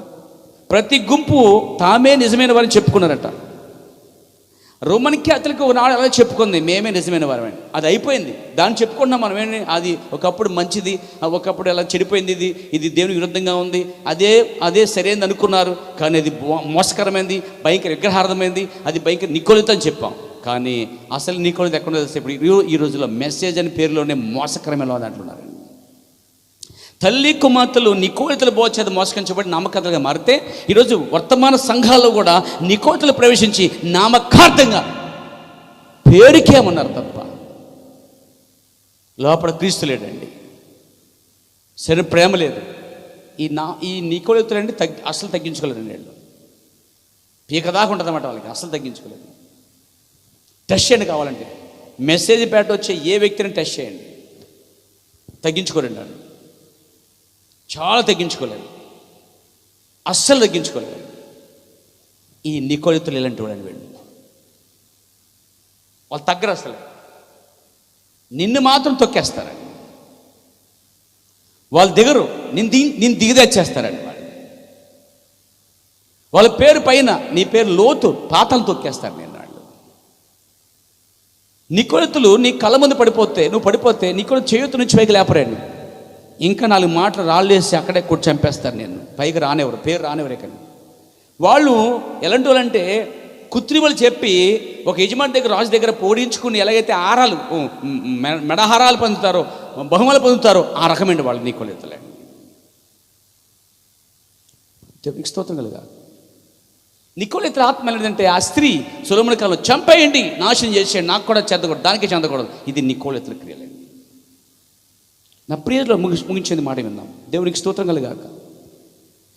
7 సంఘాలలో 440 పేజీలో ఈ మాట చెప్తున్నాడు ఆయన. ఎవరికి వారే తమది సరేనని మిగిలిన వారు తప్పు అనుకుంటున్నారట. ఎవరి మటుకు ఈ రోజులు ఏంటంటే ప్రతి మెసేజ్ సంఘాలు ఏమంటే మాది సత్యం, మాదే సరైంది, మాదే వధువు, మిగిలిన వారందరూ తప్పు. ఈరోజు వర్తమాన సంఘాలు, పాస్టర్లు, విశ్వాసులు, సేవకులు, సంఘాల విశ్వాసులు కూడా మా సంఘమే సరైంది, మిగతా తప్పు అన్నారంటే వాళ్ళు అసలు ఎత్తబోట్లో ఉండరన్నాడు. వాళ్ళు పెద్ద నికోలేతుల బోధలో ఉన్నవారు. వారు ద్రాక్షవల్లి, కారు ద్రాక్షవల్లి మింగేసేవారు. దేవునికి స్తోత్రం కలిగాడు. ఇంకా సంఘాల్లో ఇంకా అంటే నికోలేతుల గురించి చెప్తున్నప్పుడు అంటున్నాడు ఆయన, చివరి దినములో ఈ కుమార్తెలు తమ గృహమునకు వెళ్ళుట, రోమి యొద్దకు తిరిగి వచ్చుట, తల్లి పెట్ట క్రిందకు, కోడి పెట్ట కిందకు పిల్లలంటూ తల్లి కిందకు వెళ్ళిపోతారు. నిజంగా రంగం సిద్ధమైంది అంటాడండి ఆయన. కారుద్రాక్షవల్లికి చెందిన ప్రజలు కమ్యూనిస్ట్ చేతులకు పోతున్నారట, కమ్యూనిస్ట్ చేతులకి, కమ్యూనిస్ట్. ఇంకా వారు వేరే వేరే నమ్మకాల వైపు వెళ్ళిపోతున్నారట. అంటే ఈ నికోలేతులు మోసగించిన వారు ఎక్కడ పోతున్నారు తెలుసా? మనం అనుకున్నాం ఈ సంఘ కుమార్తెలు, సంఘ శాఖలని రోమికి వెళ్ళిపోతున్నాయనే సంగతి మెసేజ్లో ప్రతి వాడికి తెలిసే విషయం. ఇంకో కోణం చెప్పమంటారా? నువ్వు రోమన్ క్యాథలిక్ని, వేష్యని చూస్తూ వెళ్ళిపోతానని చెప్తున్నావు, కానీ మెసేజ్ చర్చిలో కూడా అదే స్పిరిట్ ఉందండి. మెసేజ్ సంఘాలు వేలు చూపిస్తున్నాయి తప్ప 3 వేలు నీకు చూపిస్తున్న సంగతి మర్చిపోయావు. ఎంతసేపు బ్రెండం లేకపోతే వర్తమాన పుస్తకాలు ఇవన్నీ బాగున్నాయి అనుకున్నావు, కానీ ఇలా బాగున్నాయి అనుకుంటూ కూడా నువ్వు నికోలేతులో ఉన్నావన్న సంగతి నీకు తెలుసా? నువ్వెంతసేపు రోమన్ క్యాథలిక్ని, సంఘశాఖల్ని దిగుబడుతున్నా చూస్తున్నావు, కానీ నువ్వు కూడా అదే స్పిరిట్ కలిగి ఉన్నావని, వారు ఎలా ప్రవర్తిస్తున్నారో, ఇలా నామకార్థంగా ఉన్నారో, వారు ఏ విధంగా ప్రవర్తిస్తున్నారో నువ్వు కూడా అదే విధంగా ఉన్నావని, నువ్వు వేరే కాదని నువ్వు నీ క్రియల ద్వారా తెలియపరచబడుతున్నాయి. అందుకే అన్నాడు ఆయన, ఇలా వేరైన వారంటండి ఈ సంఘాలన్నీ ఏమో కమ్యూనిస్ట్ చేతులకు పోతున్నాయి, ఈ సంఘాలన్నీ రోమన్ క్యాథలిక్ వెళ్ళిపోతున్నాయి. కానీ ఇప్పుడు మెసేజ్ సంఘం పేరట పెద్ద మోసం జరుగుతుందండి. పెద్ద కుంభకోణం ఎక్కడ ఉందంటే మెసేజ్ చర్చిలోనే ఉందండి. ఈరోజు వర్తమానంలో లోపం లేదండి. వర్తమానం పట్టుకుని నడుస్తున్న వాళ్ళు చాలా లోపాలు ఉన్నాయండి. జోసెఫెస్ అన్నాడు కదా, నేను క్రైస్తవులను ఇష్టపడలేదు, క్రీస్తుని ఇష్టపడుతున్నాను, కానీ క్రైస్తవులు లేరు అన్నాడండి జోసెఫెస్. ఈరోజు వర్తమానం ఇష్టపడుతున్నాను, కానీ వర్తమానం పట్టుకుని వెళ్తున్న వాళ్ళు చాలామంది వర్తమాన ప్రకారం లేరు. ఆ క్రమం కానీ, ఆ ప్రేమ కానీ, ఆ తగ్గింపు కానీ, ఆ యొక్క ఆ సహాయ కార్యక్రమాలు కానీ చేపట్టడం వాళ్ళు. సరే విందాం. ఇంకేమంటే ఆయన ఈ సంఘాలు ఎలా వెళ్ళిపోతున్నాయో అన్నాడు కదా. వీళ్ళేం చెప్పుకున్నారట? కుమార్తెలు ఎలా ఉన్నాయంటే తల్లి వలె ఉన్నాయి. ఇంకేం చెప్పుకున్నారట? మేమే సరైన వారు, మాదే కరెక్టు, మాదే అసలైంది, మిగతా తప్పు అనుకున్నాయట సంఘ సంఘాలు. రోమన్ క్యాథలిక్ అలాగే చెప్పుకుంది, ఇప్పుడు మీరు అలా చెప్పుకున్నారని ప్రవృత్తి వర్తమానం గద్దిస్తున్నాడు ఆ విషయాన్ని. ఇంకా వారు వేరే వేరే నమ్మకాల వైపు వెళ్ళిపోతున్నారు. అంటే మనకు ఒకే నమ్మకం ఉందండి, క్రీస్తు, వర్తమానికుడు తప్ప వేరే నమ్మకాలు లేవు మనకి. బైబిల్ తప్ప క్రీస్తు, ఏమండి బైబిల్ తప్ప వేరే గ్రంథం లేదు, క్రీస్తు తప్ప వేరే సిద్ధాంతం లేదు, అవునా? ప్రేమ తప్ప వేరే చట్టము ఎలా లేదో అని చెప్పుకున్నాము. ఈరోజు వర్తమానంలో ఉండుకుంటూ కూడా చాలామంది రోమన్ క్యాథలిక్ సంఘ విశ్వాసాలు వేషలు చెడిపోయాయో అదే సంఘ వర్తమాన కార్యక్రమాలు జరుగుతున్న వాటిలో కూడా చెడిపోయి ఉన్నారండి. సరే, ఈరోజు వర్తమానంలో చాలామంది తెలుసా వేరే వేరే సిద్ధాంతాలకి, వేరే వేరే నమ్మకాలు వెళ్ళిపోయారు. ఈరోజు ఒకటి బ్రహ్మం క్రైస్ట్ అంటాడు, ఒకడేమో ఎత్తబడేమంటాడు, ఒకడేమో అదంటాడు, ఒకడేమో 63 చదువు అంటాడు, ఒకటి 60 చదువు అంటాడు, అసలు వర్తమానం కాదంటాడు, అసలు ప్రత్యక్ష నాకే ఉందంటాడు, ఒకడేమో 7 ముద్దలు 7 సంఘాల ప్రవక్త ఎక్కడి నుంచి తెచ్చాడు కానీ బాప్టిస్ట్ పోదంటాడు, ఒకడేమో అది ఇది చెప్తూ ఉంటాడు. నా సోదరులారు వినండి, బ్రహ్మం క్రైస్ట్ అనే కొంత గుంపు వాళ్ళు బయలుదేరి మాది కరెక్ట్ అంటున్నారు, కొందరు నిత్యత్వం అయిపోయింది, ఒకరు లార్డ్ సబ్రక్కలేదు అంటున్నారు, ఎత్తబడైపోయింది అంటున్నారు. ఎన్ని కాకుండా మరి కొందరు అబ్బే అవన్నీ పక్కన పెట్టేయండి, మాదే సత్యం అని చెప్తున్నారు. మిగతా సంఘాలు అసత్యం, మిగతా వర్తమాన సంఘాలు అబద్ధం, మాదే నిజం అని చెప్పుకొస్తున్నారు. అని చెప్పుకొస్తూ మాదే కరెక్టు, మాది నిజమైంది, మిగతా తప్పు అంటూ వీళ్ళు ఎట్టి వెళ్ళిపోతున్నారు. ప్రవక్త చెప్తా, వీరు వేరే వేరే నమ్మకాలవే వెళ్ళిపోతున్నారు. ఈరోజు మెసేజ్ చర్చిలో చాలామంది వేరు వేరు నమ్మకాలు వెళ్ళిపోతున్నారండి. నేను చూస్తున్నాను దాన్ని. వర్తమానాన్ని ప్రవర్తన విడిచిపెట్టేశారు. ఈరోజు వ్యక్తిని పట్టుకున్నారు, గుంపుగా వెళ్ళిపోతున్నారండి. గుంపులు వెళ్ళిపోతున్నారు తప్ప ఆ గుంపుల ప్రవర్త వర్తమానం అనేది లేదు. ఏదో పైపైన వాడటం తప్ప. సొమ్ము ఒకటిదే సోకూడదు అంటారు చూడాలి. అలాగే వర్తమానం ఒకటిదైతే వర్తమానం పేరట చేసే కార్యాలు కొన్ని. సంఘ శాఖలు కన్నా దారుణంగా తయారైందే ఈ వర్తమాన సంఘాల్లోనే. కానీ వర్తమానం కరెక్టే, వర్తమానంలో ప్రజలు కట్టగలిగారండి. వారు ఎలా ఉన్నారంటే వేరు వేరు నమ్మకాలు వెళ్ళిపోతున్నారు. ఈరోజు ఇదే వర్తమానంలో చాలామంది వేరు వేరు నమ్మకాలకు వెళ్ళిపోయారండి. నమ్మకాలకి అలా ఎవరు చేస్తున్నారంటే ప్రవర్తనాడు. ఆ రోజు వేదాంత పండితులు, గొప్ప బోధకులు ఆ రోజు వారిని తేలిగ్గా ఆ దినములలో అన్యుల బోధల వైపు తిప్పేశారంటే ఆ రోజుల్లో. మరి ఈ రోజుల్లో ప్రవర్తనాడు ఈ రోజుల్లో కూడా అలాగే ఉందంటాడు. పౌలు ఏమన్నాడు? అన్య బోధలు తిప్పబడకూడదని చెప్పాడు. ఈరోజు వర్తమాన సంఘాల్లో ఉన్న వాళ్ళు చాలామంది విశ్వాసులు ప్రవక్త చెప్పిన క్రమ బోధల నుంచి వేరు చేయబడి అన్య బోధలకు పోతున్నారు. సంఘం శాఖలేమో కమ్యూనిస్టులోనికి రోమన్ క్యాథలిక్ పోతున్నట్టుగానే మెసేజ్ చర్చిలో చాలామంది వివిధమైన నమ్మకాల వైపు, సిద్ధాంతాల వైపు వర్తమానాన్ని పేరుకు ఉపయోగించి సొంత సిద్ధాంతాల వైపు వెళ్ళిపోతున్నారు, సొంత ఆలోచనలు వెళ్ళిపోతున్నారు. అందులో ప్రవర్త క్రమం లేదు. వీళ్ళని అప్పుడే మోసం చేశారట, ఇప్పుడు కూడా మోసం చేస్తారు. అప్పుడు నీకోలెత్తులే వ్యక్తులు మారారు, ఇప్పుడు వ్యక్తులు పెరుగుంటారు, నీకోలెత్తులే. ఏదైనా వారు వేరు చేయటమే, పాడు చేయటమేనండి. భార్య భర్తల్ని కలపటమేమో ఒక ఉద్దేశమండి, విడదీయటం మరొక ఉద్దేశమండి. అవునా? అంటే కొంతమంది ఉంటారు భార్య భర్తలు, వాళ్ళు ఎలా కుళ్ళు ఉంటాయండి. నేను నా భార్య బాగుండాలి, మీతో చెడిపోవాలి, మేము అలా ఉండకూడదు. వాళ్ళు ఇంకా ఆ పచ్చ సంవత్సరాల్లో పొల్లెహేస్తారండి. భార్యాభర్తల మధ్య దూరి వాని వేరు చేసే స్పిరిట్ శరీర సంబంధంగా ఉన్నది అంటే ఆత్మ సంబంధంగా కూడా అదే జరిగింది. నా జీవితంలో శరీర సంబంధంగా జరిగింది, ఆత్మ సంబంధంగా సంఘంగా జరిగిందండి. రెండూ జరిగాయి. సరిగ్గా వాక్యం సరిపోయింది కాబట్టి అనుభవంతో చెప్తున్నాను. నేను దేవుడు నేర్పించిన పాఠంలో చెప్తున్నాను. నేను భార్యాభర్తల మధ్యకి దూరి నీకు అవకాశం లేకుండా వెళ్ళి అడుగుపెట్టి ఏవో మాటలు చెప్పి భర్తకి భార్యకి వేరు చేసావా, అదే విధానంగా ఉన్నావంటే సంఘాన్ని కూడా నువ్వు అలాగే పాడు చేస్తావు. నీ చేతనైతే ఏం చేయాలంటే వారిద్దరిని కలపడానికి ప్రయత్నం చేయాలి, లేదా వారిద్దరి మధ్యకి క్రీస్తుని దించాలి. మన ప్రవర్తన ఏంటంటే భార్యాభర్తల మధ్య క్రీస్తుని దించాలి. అలాగే సంఘాపడికి సంఘం మధ్య ఏదైనా గొడవలు ఉంటే వ్యక్తులుగా దించవలసింది, గొప్పవారిగా దించవలసింది, తీర్పలుగా దింపవలసింది, మోసగాలు కాదు, క్రూర ముఖాలు కాదు, కానీ క్రీస్తుని దించాలి. దేవునికి స్తోత్రం కలుగాక. అప్పుడు అంటాడు ఆయన, క్రూరముకు తోడేళ్ళు జొరబడ్డాయి సంఘాలు, క్రీస్తు విరోధి ఆత్మ విడుదలైనది. అప్పుడు దుర్మార్గుడు విక్టర్ వచ్చి అన్య పండుగలన్నీ ఉత్సవములు మొదటి సంఘములో ప్రవేశపెట్టాడు. అలాగే అవే ఉద్దేశములు నిజ సంఘములో కూడా, క్రైస్తవ నిజమైన సంఘములో కూడా ఆమోదించాలని అతడు తన సాయశక్తుల పనిచేశాడు, బలవంతం చేశాడు. కానీ అక్కడ కొందరు నిజ సంఘ విశ్వాసులు ఉన్నారు. దేవునికి స్తోత్రం చెప్తారా? వారు వాటిని ఆ నికోయితల బోధలను, సిద్ధాంతాలను ఖండించి ఒప్పుకోకుండా వాటికి వేరుగా జీవించారండి. వాడు అలాంటి సంఘం కావాలి. రాజకీయానికి వేరుగా ఉండే సంఘం, లోక మర్యాదకి వేరుగా ఉండే సంఘం, అరవతకు నాటుబడికి వేరుగా ఉండే సంఘం. ప్రవర్తనడు, ఓ సంఘమా, ఒకే ఒక్క నిరీక్షణ నీకున్నది, వాక్యం వద్దకు తిరిగి రమ్ము. Back to the Bible, back to the word of God. తిరిగి వాక్యం వద్దకి, దేవుని వాక్యం వద్దకి, లేక బైబిల్ వద్దకు తిరగవలసిన ఒకే ఒక్క హోప్, నిరీక్షణ ఒకటి ఉన్నదండి. దేవునికి స్తోత్రం కలిగాక. చెలరిపోతున్నావా? వాక్యం వద్దకు రా. దిగజారిపోతున్నావా? వాక్యం వద్దకు రా. పడిపోతున్నావా? వాక్యం వద్దకు రా. నువ్వెన్ని మార్లు పడిపోయినా, ఎన్ని మార్లు చెలరిపోయినా, ఎన్ని మార్లు విశ్వాసం కోల్పోయినా, ఒకే ఒక్క నిరీక్షణ, వాక్య వద్దకు వస్తే మరలా పొందుకుంటాను.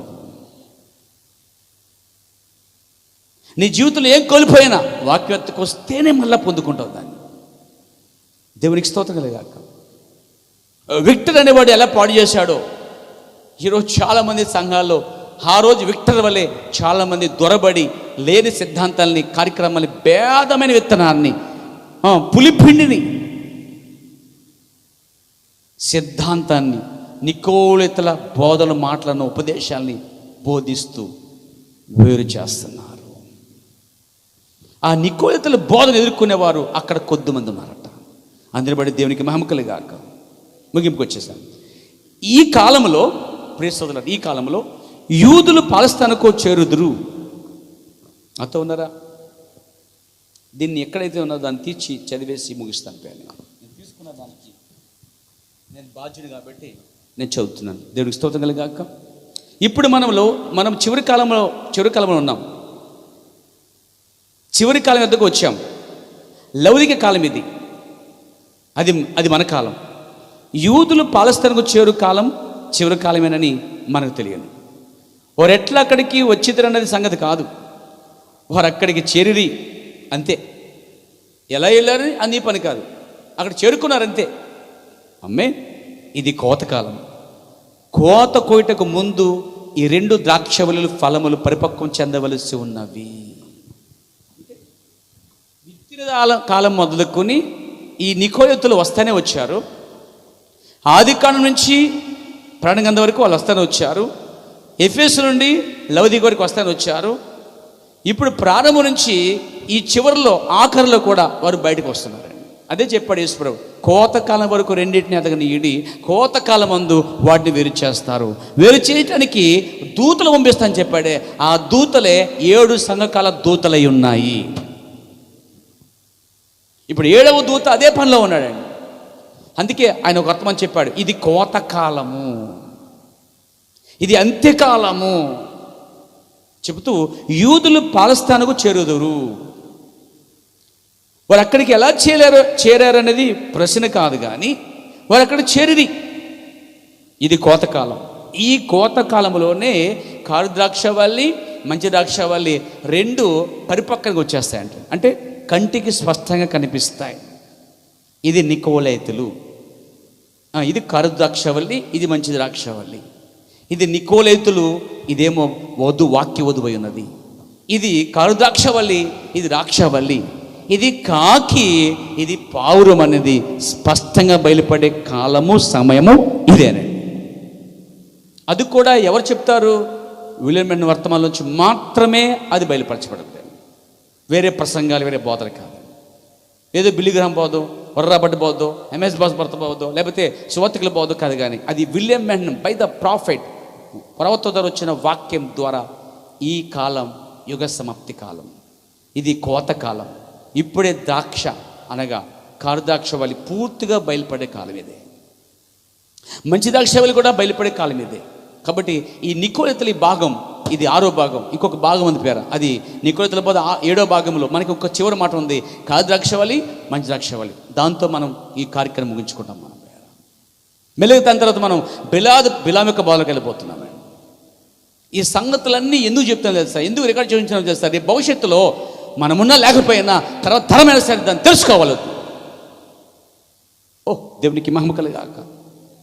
కాబట్టి పరిపక్వం చెందిన సమయం ఇదే కోతకాలం. అందుకే ఈ కాలంలోని సంగతులన్నీ బయటకు వస్తున్నాయి. ఇవి సంఘం తెలుసుకుంటుంది. పంట పండిపోయింది, దూతలు వచ్చి కోతకు వస్తున్నారు, పరిపక్వకు వచ్చేసాయి. ఇది కేలి, ఇది మంచి ధాన్యము. ఇది కాకి, ఇది పావురము. ఇది గురుగులు, ఇది గోధుమలు. ఇది చీకటి, ఇది వెలుగు. ఇది నికోలైతులు, ఇది వాక్య సంబంధమైనది. ఇది కాద్రాక్షవల్లి, ఇది మంచి ద్రాక్షవల్లి. ఇది చేరైన వేదు, ఇది చేరైన వేరు, వేదం విత్తనము. ఇది లోపం లేనిది, కల్తీ లేని ఆహారం అని స్పష్టంగా బయలుపడుతున్న కాలము ఇదే. నికోలైతుల బోధలో ఈ సంగతులన్నీ ప్రవర్తన తెలియచడం జరిగింది పేర. మరి ఈ విషయాలు మీరు తెలుసుకున్న వారే మెలకుగా ఉండండి. పవిత్రమైన కన్యకకు మీ జీవితం సమర్పించుకోండి. మిమ్మల్ని వేరు చేసే ఏ చేదైన వేరు మీలో ఉన్నట్లయితే ఈ రాత్రే ఇప్పుడే దాన్ని మీరు కట్ చేయండి. వాటిని వేరు చేసుకోండి. మీ సహవాసాన్ని, మీ భక్తిని, మీ విశ్వాసాన్ని, మీ నిరీక్షణను, మీ వాక్యముతో సహవాసాన్ని పోగొట్టుకోవద్దు. దాని నుంచి ఏది వేరు చేసినా దానికి మీరు వేరయ్యి వాక్యంతో అత్తుకొనండి, వాక్యం కలిగి ఉండండి, వాక్యంతో నిలబడి ఉండండి. ఆ వాక్యమే రూపాంతరపరిచి క్రీస్తుతో సహవాసం ఇవ్వబోతుంది. దేవుడు ముందు దీవించును గాక. ప్రార్థన చేద్దాం. ప్రేమ నమ్మగలిగే ప్రియ పరమ తండ్రి, ఈ రాత్రి చెప్పబడిన మాటలను కూడా దీవించు ప్రభువా. తల్లి కుమార్తెలు తిరిగి మరి చెడిపోవడానికి ప్రభువా గుంపుగా వెళ్ళి ఎక్కడి నుంచి వచ్చారు అక్కడ పోయి ఏకమయ్యి అంచుక్రీస్తుని వారు తీసుకొస్తున్న సమయంలో ఈ నికోలతులు ఆది నుంచి పాడు చేసుకుంటూ వారి చివరికి అంచుక్రీస్తు చేతికి అప్పగిస్తున్నారు ప్రభువా. వారు చెడు ఇతరులను చెడిపేస్తున్నారు ప్రభువా. అయితే అక్కడ ఈ నికోలతుని ఎదుర్కొనే వాక్యం కన్నా చిన్న వద్దు ఒకటి పోరాడుతుంది ప్రభువా. అది పోరాడి పోరాడి పోరాడి పోరాడి మంచి ద్రాక్షవల్లిగా ఉండి క్రీస్తుకు సమర్పించబడిన కన్యక వలె ఉండి పవిత్రాలుగా ఉండి వాక్యక్రమంలో ఉండి అది నికోలిత సిద్ధాంతాలను పసికట్టి పోరాడి వాటి నుంచి వేరయ్యుండి ప్రత్యేకంగా ఉన్న ఆ చిన్న వధువు కొరకు వందనాలు స్తోత్రాలు. అలాంటి వధువులు మీరు మమ్మల్ని ఉంచినందుకు స్తోత్రములు, కృతజ్ఞతలమై ఉన్నాం ప్రభు. పంటల పరిపక్వం కాబోతున్నాయని, పాలస్తీనా దేశానికి యూదులు తిరిగి వస్తున్నారని, మరి ఎత్తబడే సమయం ఆసనమైందని, కోతకాలం సమీపంలో ఉందని, ఇదే కోతకాలం అని, ఇదే వేరు చేయబడే కాలం అని, ఇదే నికోలతులను బయలుపరిచే సమయం అని దాన్ని పసికట్టి వారమై ఉండి ఆనాడు కొంతమంది వాక్యం తెల్ల పోరాడారు ప్రభు. ఈనాడు కూడా మేము కొంతమందిగా ఉండి వాక్యముతో నిలబడి వాక్యం కాంత నుంచి వేరుగా ఉండి మమ్మల్ని మేము పవిత్రపరచుకొని పరిశుద్ధపరచపరుచుకొని వాక్య ప్రకారం కన్నికగా ఉండి వాక్యం కొరకు నిలబడి కృప దయచేయండి. ఇలాగైనా మమ్మల్ని ఆ నికోలతుల చేర్చి చేయబడి పవిత్ర కన్నికగా సిద్ధపరచమని యేసుక్రీస్తు నామములో ప్రార్థించుచున్నాను. ఆమేన్.